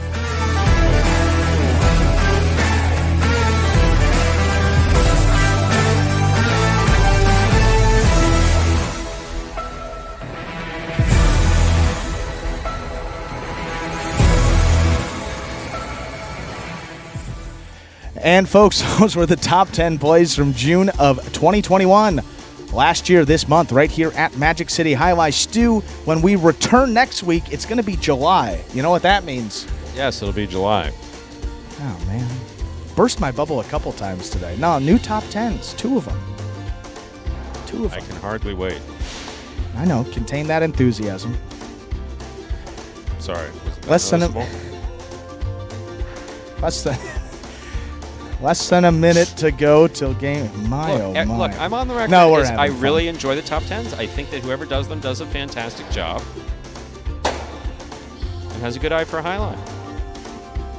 So what? You want praise every day? Not happening. I don't do that. I only have so much in the praise tank. It's excitement. New content, Stu, coming down the pipeline. What's the subject matter?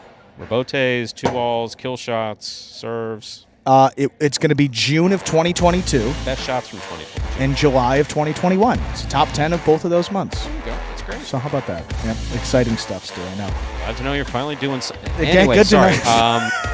We have less than a minute to go before we begin. Game number 6. Man. Game 6 now, just less than a minute. Hello, HR. My coworker hurt my feelings. Just building the case, Stu. building the case. I know. There you go. I know. No, that'll be quite a. It's like. No, I know how that settlement will work. Look, just tell me where I need to sign. Just tell me. No need for attorneys. Just tell me where I need to sign. Let me go home. We're ready to begin game number 6. It is a spectacular 7 singles match played to 7 points. Points will double after the first round of play. Serving in the red shirt of post 1 is Arat. Receiving in the blue of post 2, Gosheri.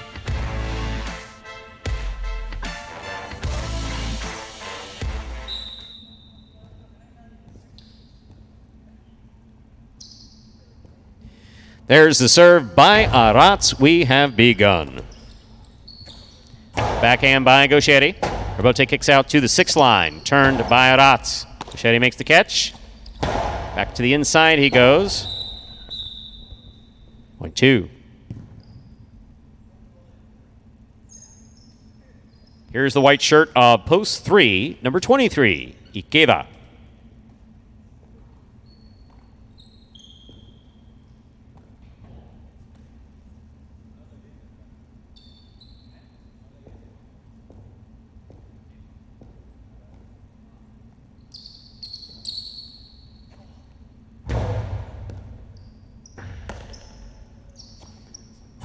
Backhand by Ikeda. Here's the backhand by Gauchetti.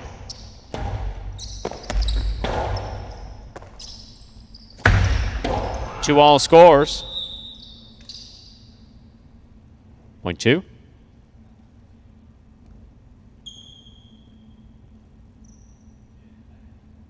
Green shirt of post 4. Here's Ron.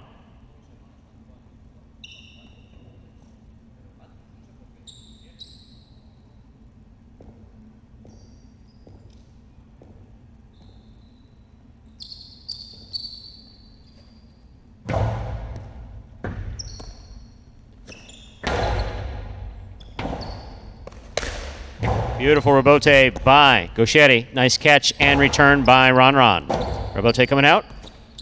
Placement to the inside. Goes off the tip of Ron Sesta, 0.2. 2 on the board with 3 points. Here's post 5. Number 16, Julian receives.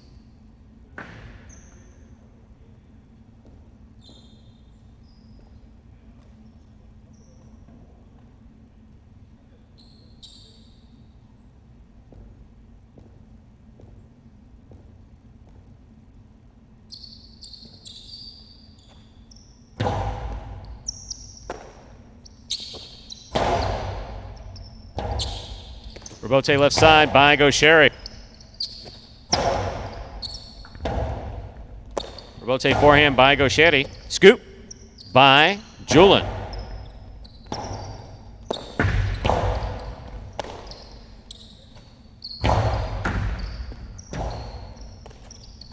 Two all. Well thrown by Gauchetti. Finally caught by Julian. Julian's carom is too wide, 0.2. 4 points for Gauchetti in the blue of post 2. In this matchup, he serves to the yellow shirt of post 6, worn by Douglas.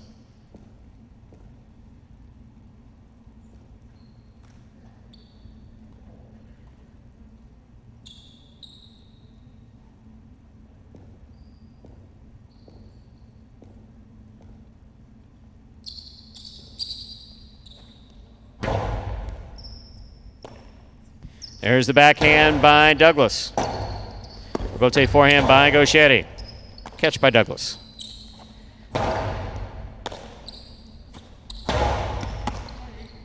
Powerful backhand by Douglas. Robote coming out. Gauchetti to the inside. Douglas is there. One-handed grab. Controlled backhand on the return. Douglas from the 10 line. Backhand.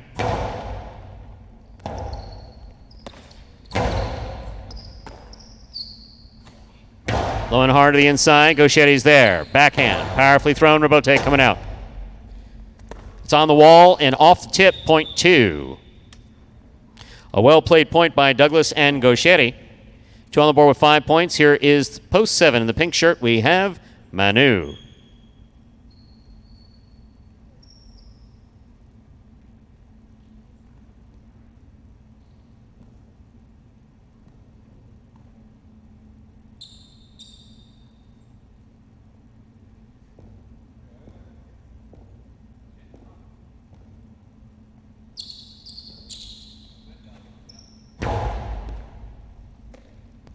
Manu on the backhand to the inside. A Robote. Left side by Gauchetti. Catch by Manu.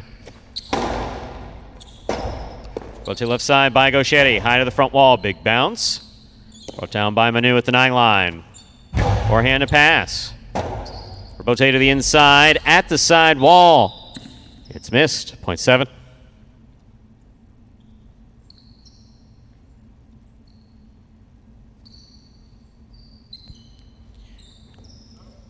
Here now to complete the first round and receive the purple shirt of Post Date, Iñaki.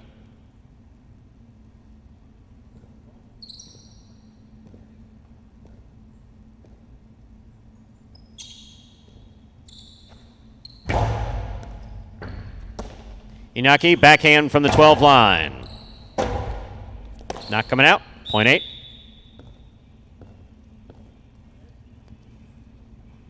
We've completed the first round of play. All matchups are worth 2 points now through the end of the game. First to return, the red of post 1, Arats.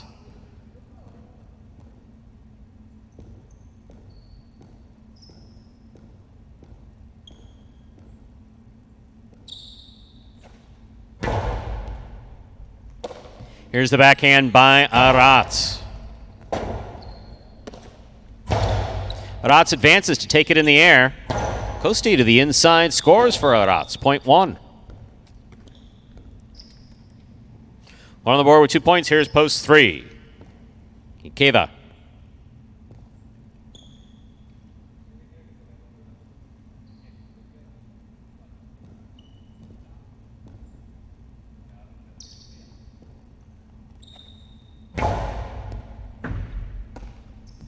There's the backhand by Ikeda.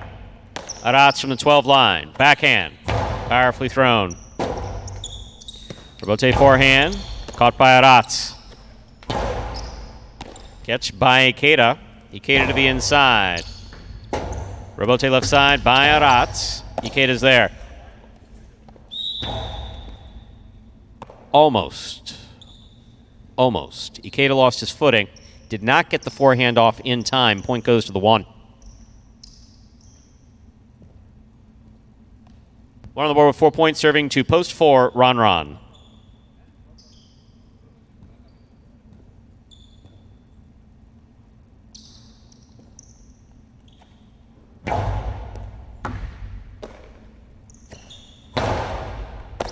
Beautiful catch by Arats at the 10 line. Powerful backhand. Arats on the forehand. Lower in harder, and Ron's there. Backhand from the 11 line. Robote left side to the inside. Ron. The tip ball, point 1. Possible game point for the red shirt of post 1, Arats. Trying to stop him, Julin.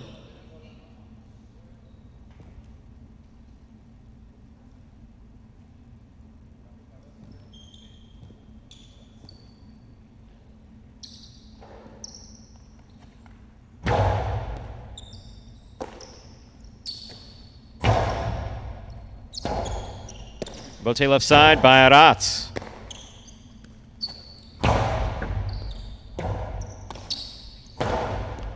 Julin on the catch. There's the backhand. Powerfully thrown. Robote just missed at the sidewall. Point 5. Play continues. 5 on the board with 2 points. Here's post 6. The yellow shirt returns. Douglas.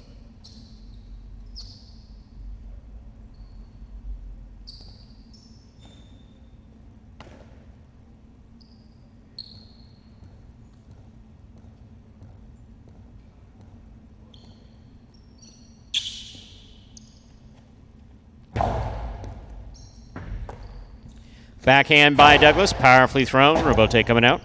Robote forehand save by Julin. Catch by Douglas. Placement of the ball to the inside. Just out of reach. Julin will score. Douglas on the board with 2 points. In this matchup, we have Douglas serving to Gauchetti. Gauchetti returns with possible game point.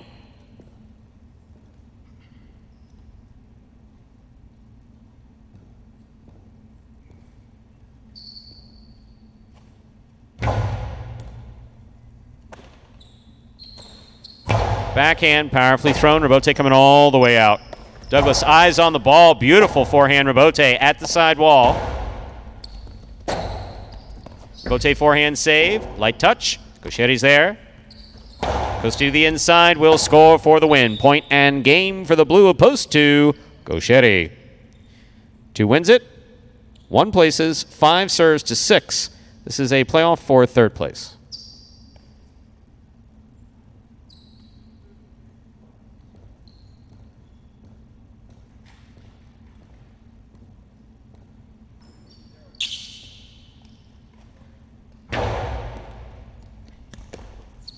Backhand by Douglas. Rebote left side by Julin. Catch by Douglas. Sidearm Karam will score. Point in a third-place finish for Post 6, Douglas. Unofficial order finish, 2-1-6. Your prices will be up in a moment.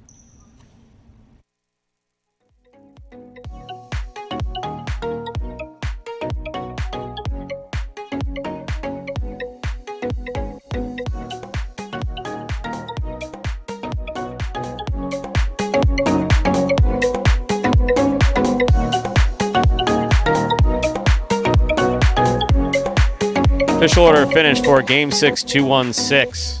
There are your prices. $2 Quinella, 1-2, $19. Trifecta, 2-1-6. $1.19 even. $2 wager on 2 to win, $9.80. Up next, Game 7. Second of our 2 doubles games in this afternoon's performance. Play to 7 points. Points double after the first round of play. Post time for Game 7 is now just about 6 minutes away. Good luck. So, Brian, what's up with that? You didn't let us know you weren't feeling well. We knew you'd been quiet. We don't like to hear when any of our active chatters, I don't like to hear that anybody is, not feeling well, but since you're on meds, let's hope that they work. The miracle of modern medicine. Hopefully at your disposal. Hope you feel better. Yep. Wishing the best, sir. To you, Brian D. Early supporter of the program and still one of the best. So get well soon, Brian. He's right up there with Steve. The Steves, the Rollins, the Steves, the Steves, multiple. Brian's or Pat's, depending upon the day of the week. Tampa's as well. Yeah, no, we don't like to hear anybody's not feeling well. Best wishes for a speedy recovery. And if I am not mistaken, today is Force Out Day. All cash must go. Well, you see that board right there, Stu. Wow, looks like 5 of 5 numbers, though, so some good handicapping here today. Some really good handicapping. Could get that full $3,200 with the 3, the 5, and the 6, and good chunk of change for most of those other numbers. Look at that, Stu. Let's see the minimum there. So what, $1,000, $1,085.40? Maybe you can tell me why I'm seeing ads in YouTube. Do you know what that's about? Maybe we're big time. No, I don't know. Like literally, I saw other people talking about it to before, be honest but I just with looked you, down and I just saw an ad, and I was like, wait a second. Yeah, it's JBTV. I don't know. It's a shock to me too, but I am not in charge of the Highline Network. They're a separate division. I mean, yeah, they're related. It's kind of like a distant cousin. But so no one said anything to me about it. The distant cousin that you don't always like say, are they going to show up this year? Do you think they're going to show up this year? Yeah. Wait a second. You work for the Highlight Channel, don't you? Yeah. Depends what question you're going to ask. You're on that list, buddy. This is the first. Yes. I'm guessing it has something to do with the first lights. day. I think. I don't know.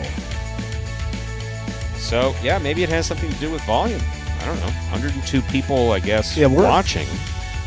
And I was actually discussing this with a friend, too. I'm not very technologically savvy at all. Shocking, but go on. Yeah. So, you're asking me, asking Stu. I think you're actually, to be honest with you, you might be even smarter in the as an IT guy than myself, because you were talking about Windows. I'm like, is it a computer? Do we have Chrome? I mean, can I surf the web? You're saying things that I really like. I pretend like I know what you're talking about. No, that's just a generational thing. What I was talking about is that even the jokes don't make sense to you. That's the problem about being older than the people that I work with. Like, for instance, if I refer to this particular piece of equipment, and I won't mention the company because they may be insulted as East German surplus, that doesn't really mean anything to you, does it? I mean, I get the historical reference to it, but I don't get Eastern Bloc, big bulky equipment. History, wasn't it's like sure, right, yeah. Putin on line 1. Anyway, don't mean to insult the. But so this particular one of the programs that we deal with is not a Magic City program, where everything Magic City does is bright and fancy and has nice graphics and all that other stuff. Yes. Some of the stuff behind the scenes is. So I believe this is what's called a DOS-based program. Yeah, right. So we're pre-Windows. That's basically before, before Windows, before point and click. When the only thing that was pointing and clicking was Apple. You and Julie were having that conversation. I thought you were speaking in No, and I don't even Yiddish. I don't even come close to. Awesome. No, I get it because that's when I used to hear family members speaking Yiddish. You kind of understand what they're saying, right? I know what you're talking about because that's the only reason why my grandmother would do it, to trash other relatives. Yeah. So you and Julie start talking about.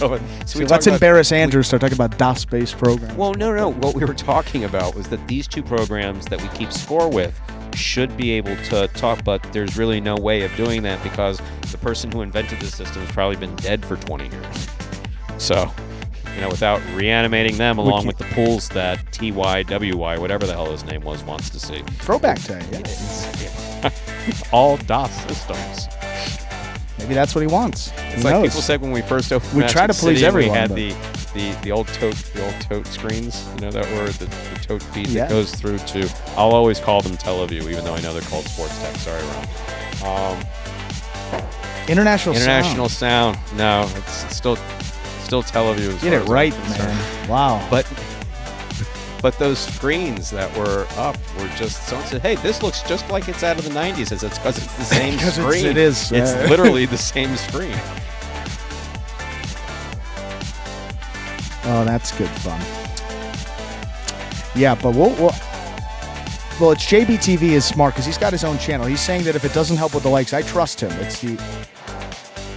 Oh, so is that? Thank you very much, it's JBTV. No one ever gave me a straight answer as to why likes were important. I always just got, like they patted me on the head, like, no, there isn't YouTube. Don't worry about it. Just take our word for it. It's like, no, I don't take anybody's word for anything. Just explain it to me like I'm 3. And so you just did. Well, I'll tell you what, Brian. Why couldn't you tell me that? I don't know schnit about technology. I just explained that to you. The like button helps the channel with algorithm. It's a miracle I can do these top 10s. I mean, I've been doing them for 3 years. That's the only reason I do it now. It's the same thing. You pick a play, you put it in. It's the same process. What was your degree again? My degree? Yeah. Your degree, your undergraduate degree. 4 years that you spent University of Miami, recall? Yeah. It was only like 10 minutes ago. Yeah. What was the degree in? Broadcast journalism. Okay. That's a thing. Yeah. At Miami, yeah. Well, yeah.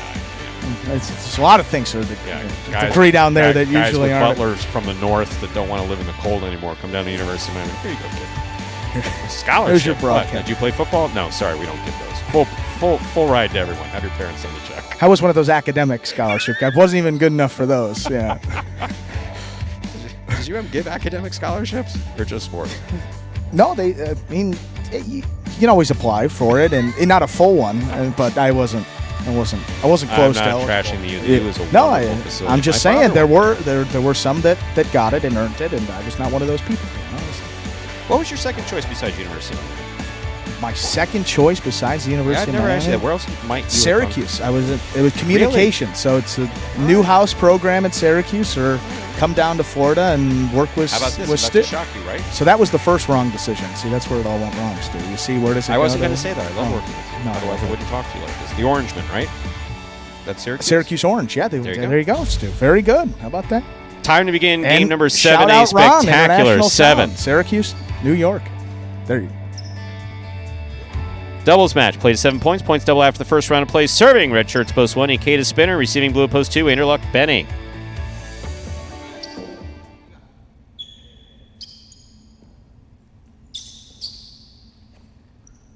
There's the serve. We begin.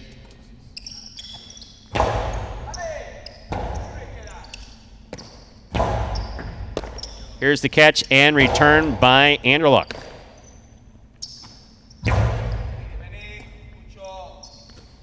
Forehand by Benny to the inside. Spinner will keep that on the forehand back at the 13 line. Anderluck switches to the forehand. Right side played back. Robote coming out. Here's Benny from the 12 line.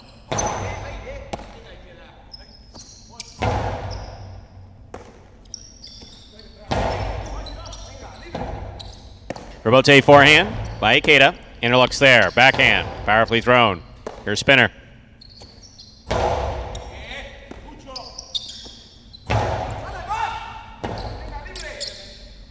Robote forehand by Ikeda. Here's the backhand by Benny.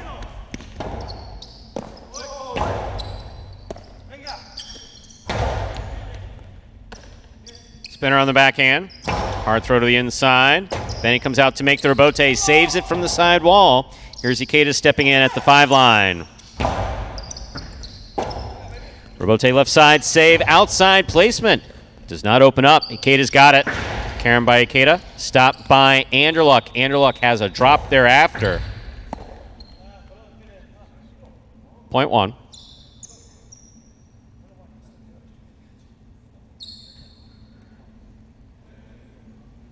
One first up on the board here. In our 7th game, now bringing the court, white shirts of post 3, team of El Barba and Ron Ron.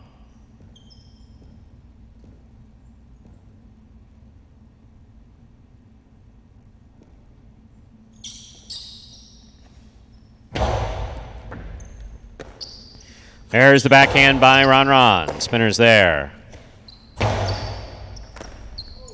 There's a backhand by Ron Ron again. Rebote coming out. Low and hard. Caught by El Barba. El Barba puts it inside. Spinner's there. Backhand. Powerfully thrown. Rebote coming out. Rebote forehand. Low and hard by El Barba. Spinner's there. Backhand. Ron Ron catches this one. Backhand from the 13 line. Spinner's there. Catch by El Barba. Low and hard and caught by Spinner. Backhand by Ron Ron to the inside. Spinner's there.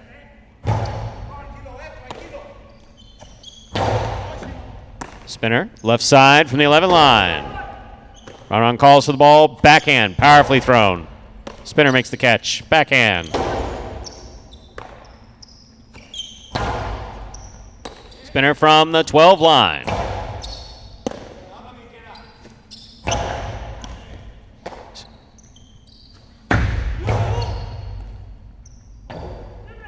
Rebote saved by El Barba. That made it.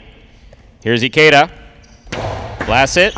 Scoop attempt tipped. What a well-played point by the 1 and the 3 teams. Point goes to the 1. Green shirts of post 4, Inaki and Tennessee.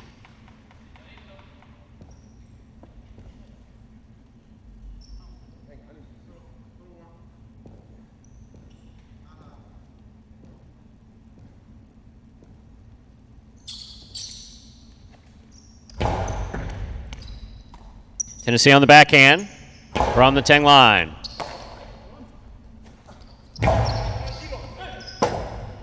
Inaki, clean miss on the first catch. Bote played well. Point 1. One on the board with 3 points. Here's post 5. The black shirts receive. Team of Diaz and Gaucheri.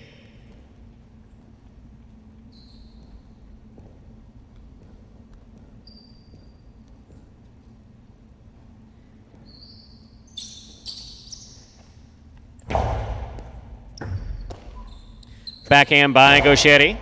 Catch by Ikeda. Ikeda goes deep. Rebote left side. Right up the middle. Caught by Spinner. Spinner with a hard throw. Rebote by Gaucheri. To the inside it goes. Stays on the wall. What a catch by Spinner. Backhand by Gaucheri. Rebote for Ikeda. Gaucheri from the 8 line. Backhand. Powerfully thrown. Rebote coming back out. Gaucheri from the 9 line. Backhand.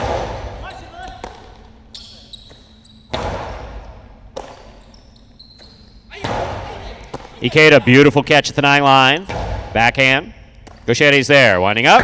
Costado 2-all opens wide. Ikeda gets it but cannot hold on. Another well-played point, this time going to the 5. 5 on the board with a point in this matchup. We have Diaz and Gaucheri serving to Carballo and Kubala.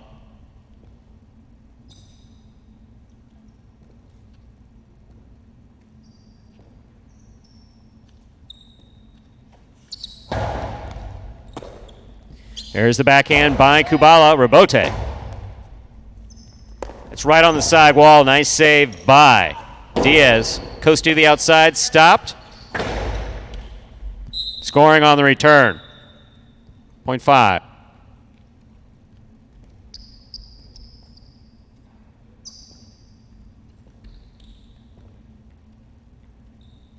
Pink shirts, post 7, Bueno and Julin.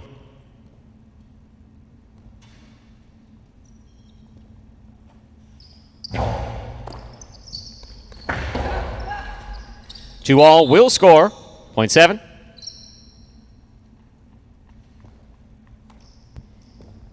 Purple shirts of post 8 here now to complete the first round and receive are CRB and Douglas.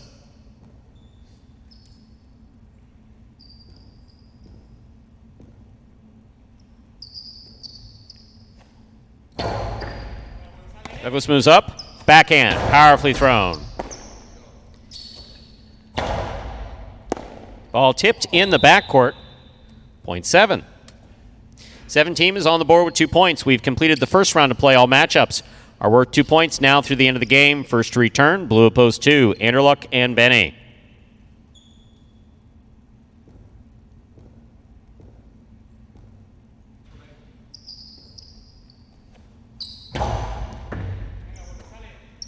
Backhand by Benny, powerfully thrown. Robote coming out. Benny on the catch, backhand from the 8 line.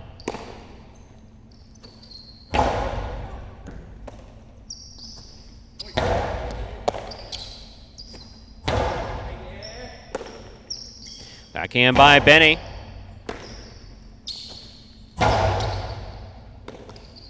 Benny from the forehand, nicely played from the 12 line, catch by Julin.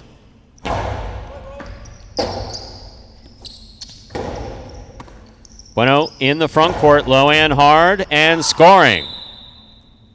Point 7. 7 on the board with 4 points. Here's post 3. El Barba and Ron return.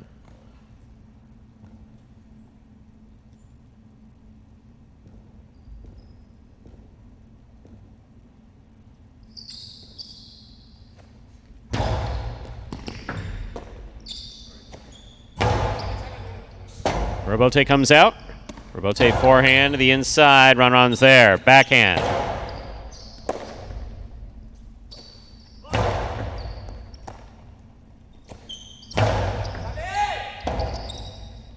Robote forehand. El Barba gets in there but has a tip ball. Point 7. 6 points for the pink shirts of post 7. Bueno and Julin. Possible game point. Trying to stop them. Iñaki and Tennessee.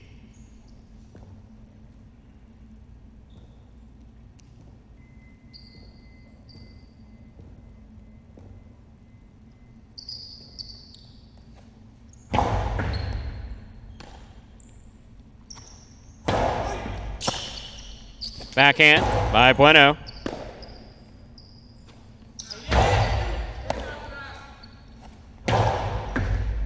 Here's the catch and the return by Tennessee.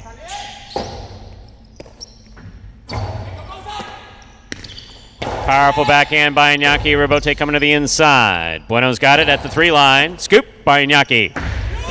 Karen by Iñaki. Lands in. Point 4. Play continues.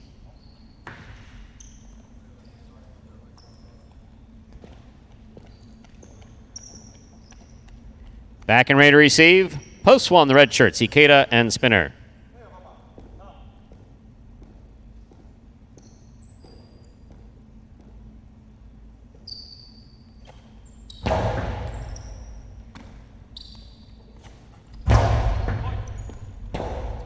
Robote left side by Iñaki. Spinner midcourt. Karam does not open up. Iñaki's got it. Catch by Spinner. Iñaki from the 6 line. Powerful backhand. Good catch by Spinner deep in the backcourt. Hard forehand.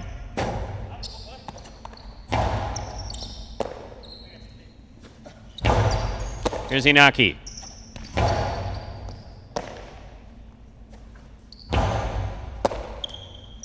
Backhand by Iñaki. Catch by Spinner.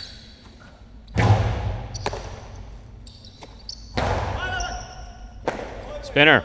Tough catch there in the corner. This point goes to the 4. 4 on the board with 4 points. Here's post 6. Yellow shirts return. Carballo and Kubala.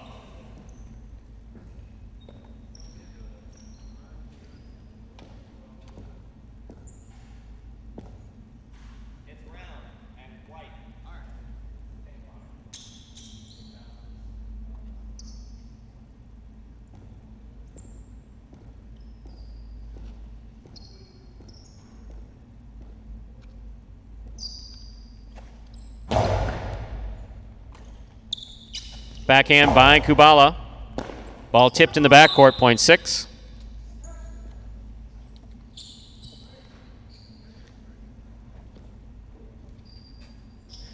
In this matchup, we have Carballo serving. The black shirts post 5, returning are Diaz and Gauchetti.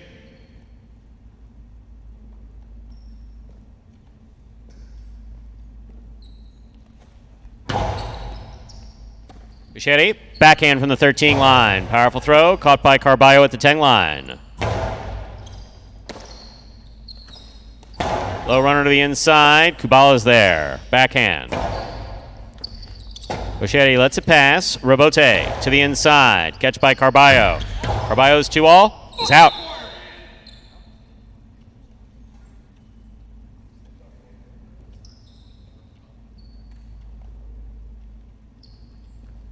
Four points for the 5 post. Here's post 8. CRB and Douglas.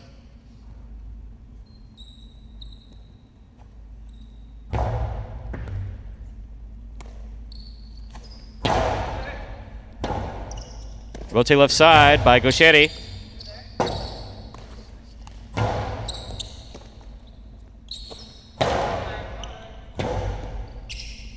Rotate forehand, low and hard. Gauchetti's on it. Rifles it right up the middle. Douglas has it on the forehand. Low and hard to the inside. Gauchetti's there. Backhand.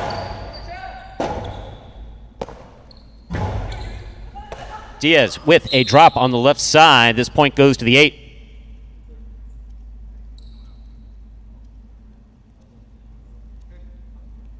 Eight with 2 points. Here's post 2.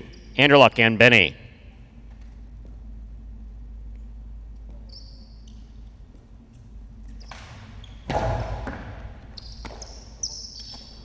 Backhand by Benny. Robote coming out. Robote forehand missed. Point 2. Two on the board with 2 points. Here's post 3. The white shirts. El Barba and Ron Ron.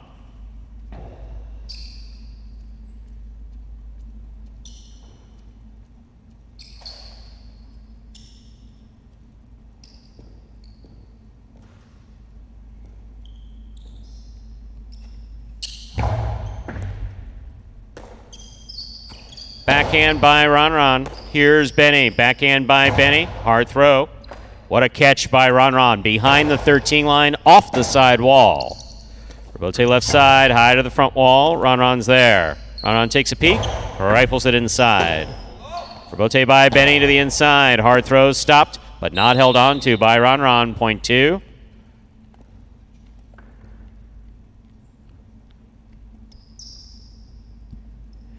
The 2 team has 4 points. Returning with possible game point. Pink shirts at post 7. Bueno and Julin.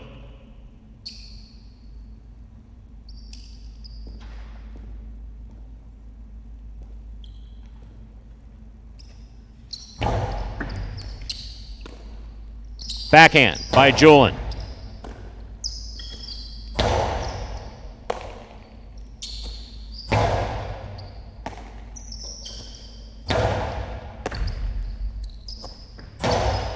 It's a nice catch and return by Bueno. Hard backhand by Benny. Julin is there. Backhand. What a catch by Benny in the corner. Nicely played. Julin on the forehand. Behind the 12 line. Powerful forehand on the return. Benny takes it on the back wall. Big right side. Julin makes the save. Light touch. Here's Benny at the 9 line. Backhand. Powerfully thrown. What a catch by Julin. Pulled that off the side wall beautifully. Benny chooses the rebote. Split placement cut off in the front court by Bueno. Benny makes the catch. Last minute carom did not work. Here's the catch by Julin. Rebote by Benny to the inside. Thrown hard and well and saved by Julin. That ball touched the overhead screen. Point 2. Possible game point for the blue shirts of post 2, Anderluck and Benny. Trying to stop them, the red of post 1. Ikeda and Spinner.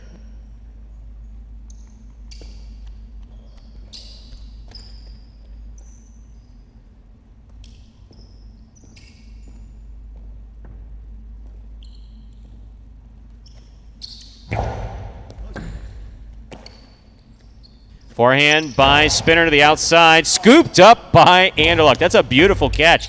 He gets it over Ikeda's head. Here's Spinner.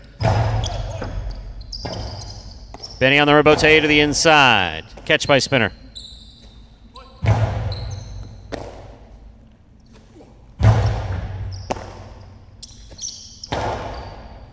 Catch by Benny. There's the backhand.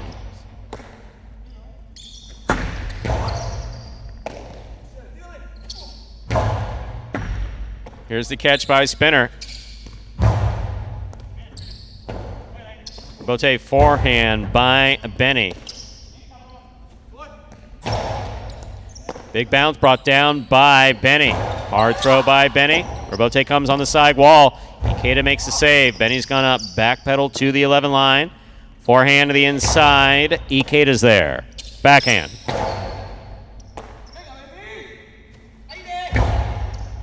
Ikeda all the way back at the 11 line to make that catch. Anderluck, backhand. Ikeda's there. Backhand. Placement to the inside. Spinner moves in, makes the catch. Big backhand. Robote coming out.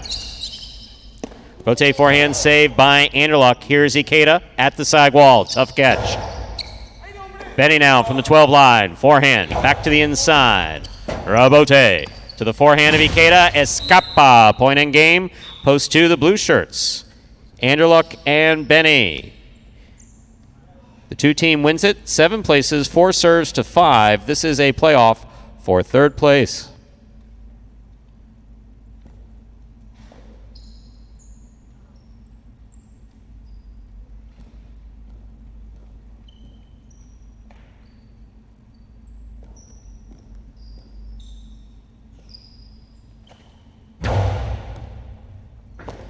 What a catch by Gauchetti. Beautifully played. Here's Tennessee. Forehand hard to the inside. Gauchetti's there. Backhand.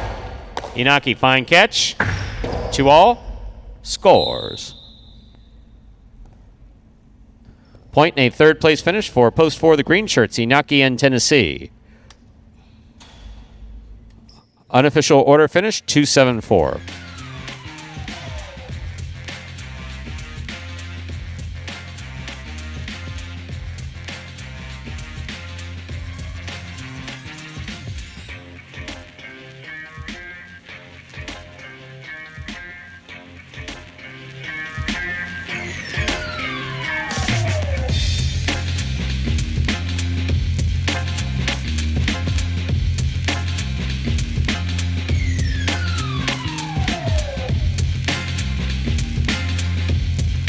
Two, 7-4, the official order finish for game number 7.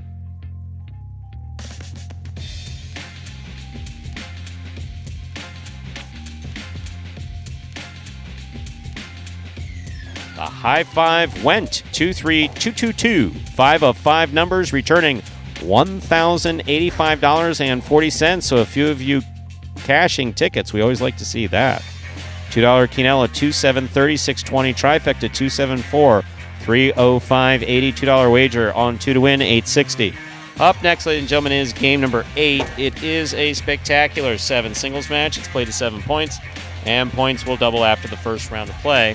Post time for game 8 is now just 6 minutes away. Good luck.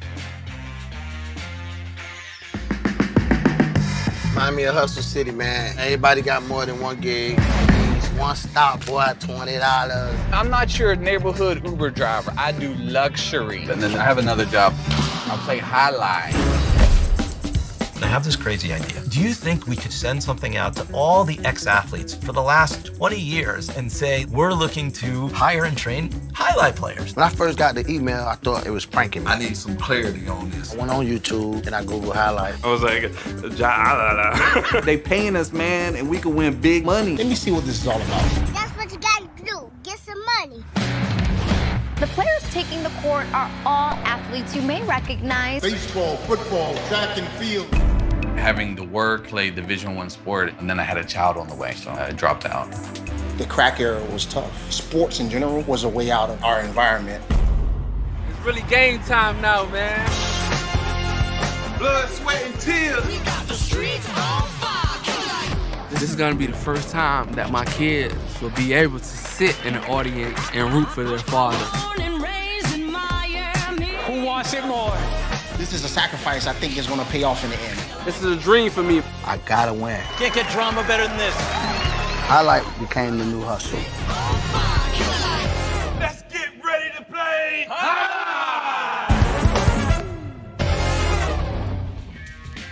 And folks, that is a trailer for the award-winning documentary about the inaugural season of play right here at Magic City. That one is called Magic City Hustle, directed by Billy Corbin, creator of Cocaine Cowboys, Screwball to You, and much more. This film highlights the transition of these Magic City athletes from their respective careers in other sports right here to the Highlight Fronton. You can now watch Magic City Hustle directly from Google Play or iTunes. It is as simple as that. Either rent or buy from either platform. If you buy it for just a few dollars more, Stu, you get to enjoy it as many times as you like for life. Now, if you take that $5,000, divide it by 5, that means you can watch Magic City Hustle 1,000 times for a number of friends. Yeah, you can also you can gift it as well. That's great, Stu. Thank you for sharing that. It's only the 3 and the 4 come in. Great handicapping today. I mean, if it's going to happen a day like today, might be the day a lot in that pool, but $5,000 will be paid out. I believe that would just be one winner there for the 3 or the 4. So, wow, great handicapping today. But look at that. Maybe a chalky day. I mean, I don't see a higher post number than 3 in the win column. But hey, still got to do it. Ernesto, for the most part, I don't take up for individual players on an individual basis, but by the same token, it's getting old. We know you have a hard-on for Diaz, okay? So, I mean, it's obvious. The guy could... So, I mean, the only thing that would be more pathetic is watching you try to catch his Cortada serve. I mean, that's really the only thing that would be more pathetic, I think, than these repeated comments. Moving on. Wow. Well, I will say, with that win by Andrew Luck and Benny, this there, is really you finally got my here. attention. You happy now? Go back to your day drinking. Yes. I don't know why he does that. Ernesto is a good guy. He is. But every now and then, I just think, what's its name? He's a sports fan. Sometimes we all say things that we regret. Other people's games not just the same person over and over and over again.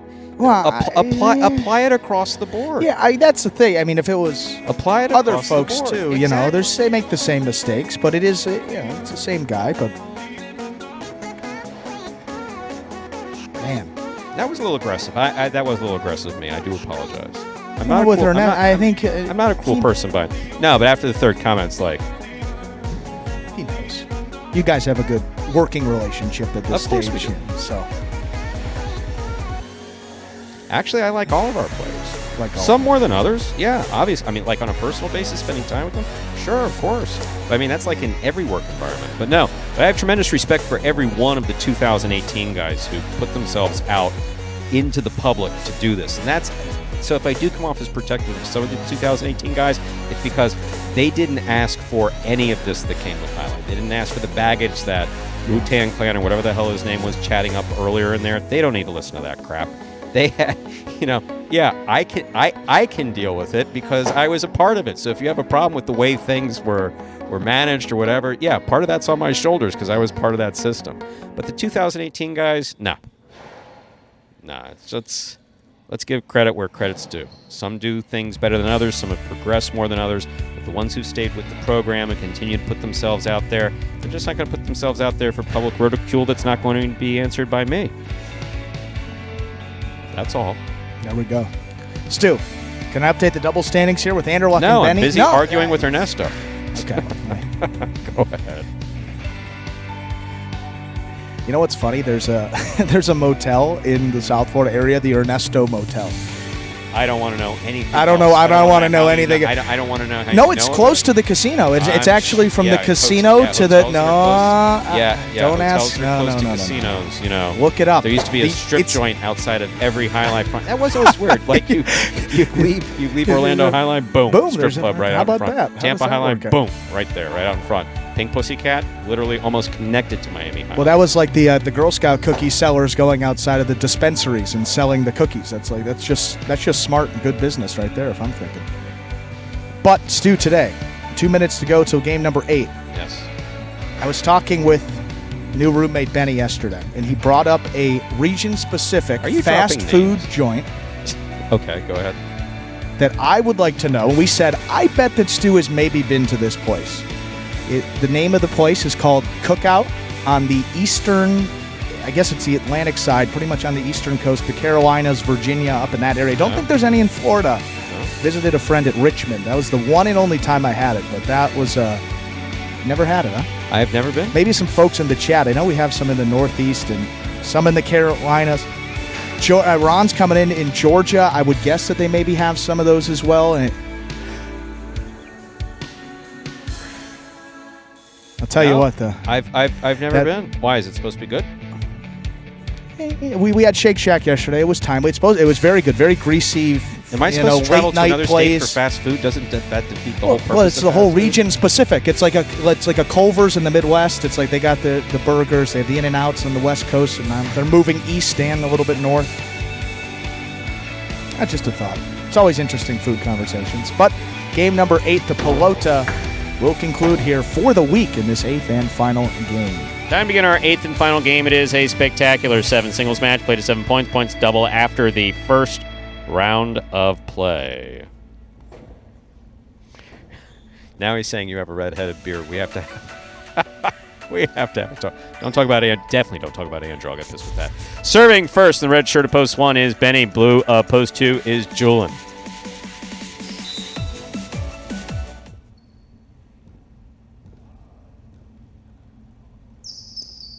There's a serve by Benny. Our 8th game has begun.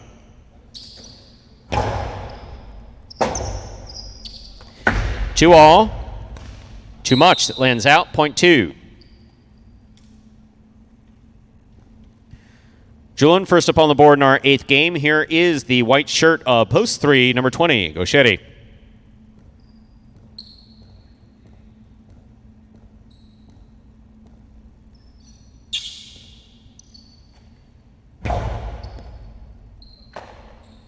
Backhand by Goschetti.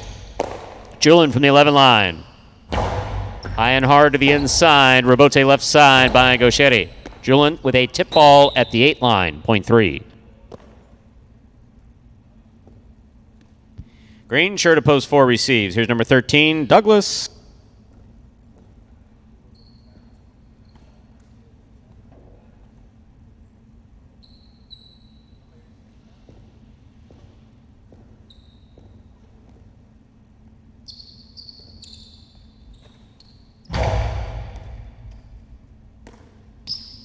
There's the forehand by Douglas. That lands out. Point 4. Black shirt at post 5. Here's number 17, Manu.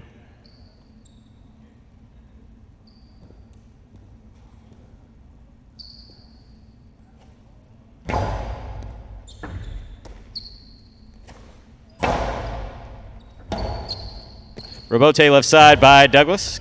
Catch by Manu. Backhand.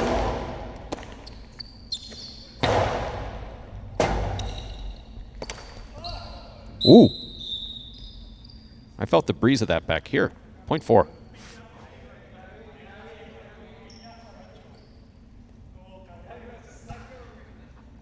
I thought that Manu liked Manny, but guess not. Okay. Receiving, yellow shirt at post 6. Here's Nicholas.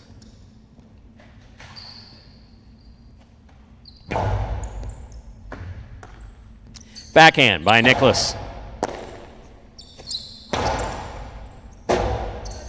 Not coming out. Point 4. Here is the pink shirt at post 7 worn by Carballo.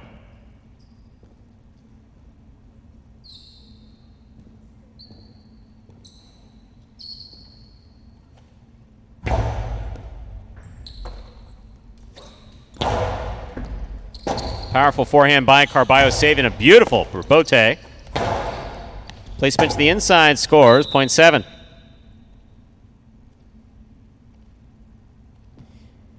On the court, ready to receive in the purple shirt of post 8. Here's number 69, Iñaki.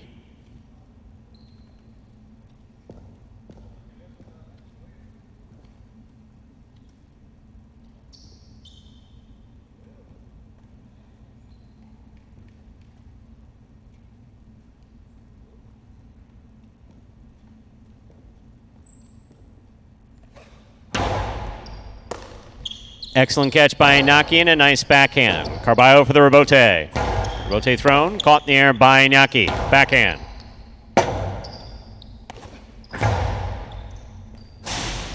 Lands off the court, point 8. We've completed the first round of play. All matchups are worth 2 points now through the end of the game. First to return, the road to post 1, Benny.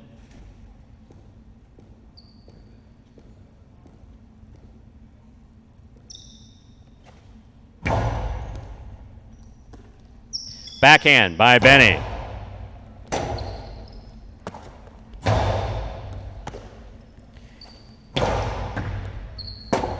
Rebote saved beautifully by Inaki. Here's Benny up at the 5 line with a carom that scores. Well thrown, point 1. 1 on the board with 2 points. Here's post 2. The blue shirt, Julian receives.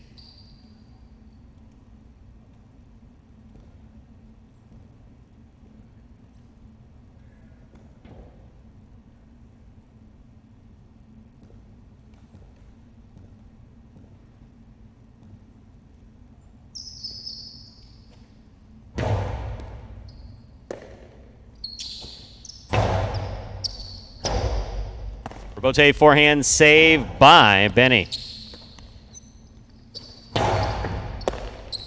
There's a backhand by Benny.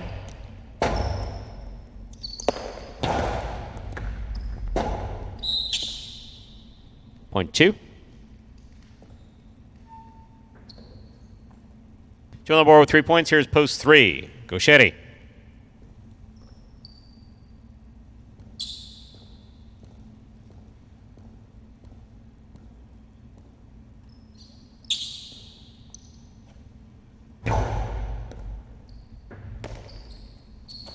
Backhand by Gauchetti. Catch by Gauchetti. 2 all, 2 score, point 3. 3 on the board with 3 points. Here's post 5. Manu.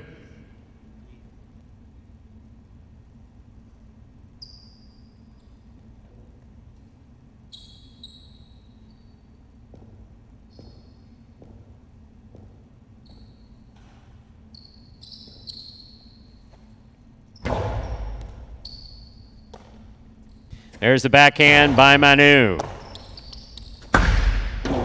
That 2 all will score. Well executed by Gauchetti. 5 points for Gauchetti. He has possible game point. Trying to stop him. Yellow post 6. Nicholas.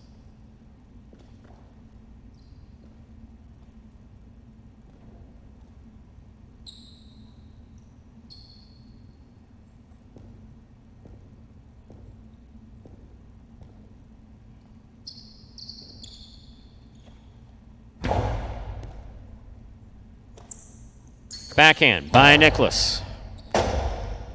Rotate forehand fired by Gauchetti. That scores. Point in game. Post 3. Gauchetti. 3 wins it. 4 serves to 2. This is a playoff for second and third place.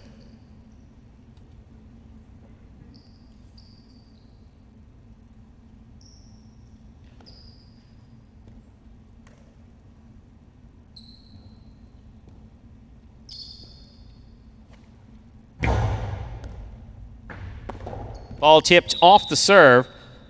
Second place goes to post 4, 2 shows. Unofficial order finish 3-4-2. Your prices will be up in a moment.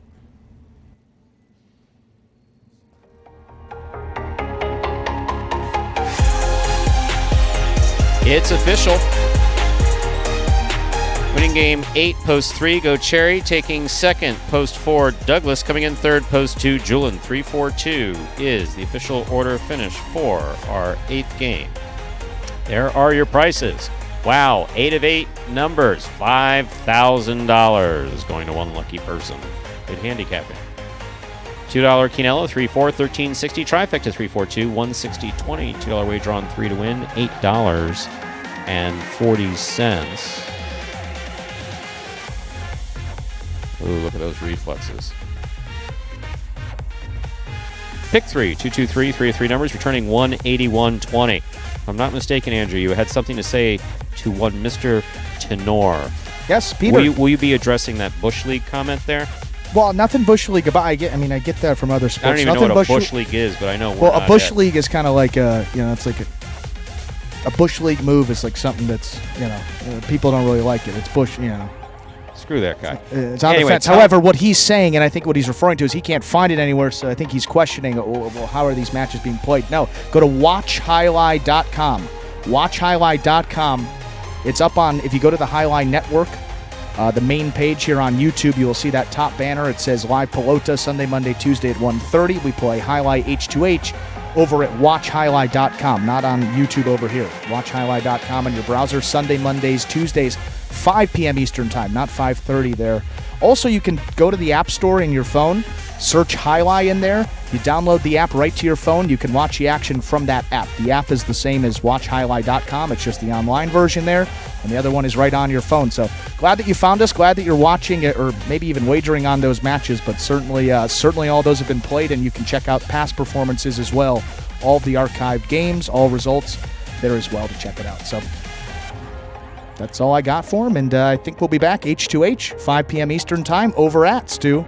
WatchHighlight.com and that Highlight app. Or on the Highlight app. And that, ladies and gentlemen, will do it for this Tuesday afternoon performance of Live Highlight in the Magic City on the Highlight channel. We are glad that you chose to join us today.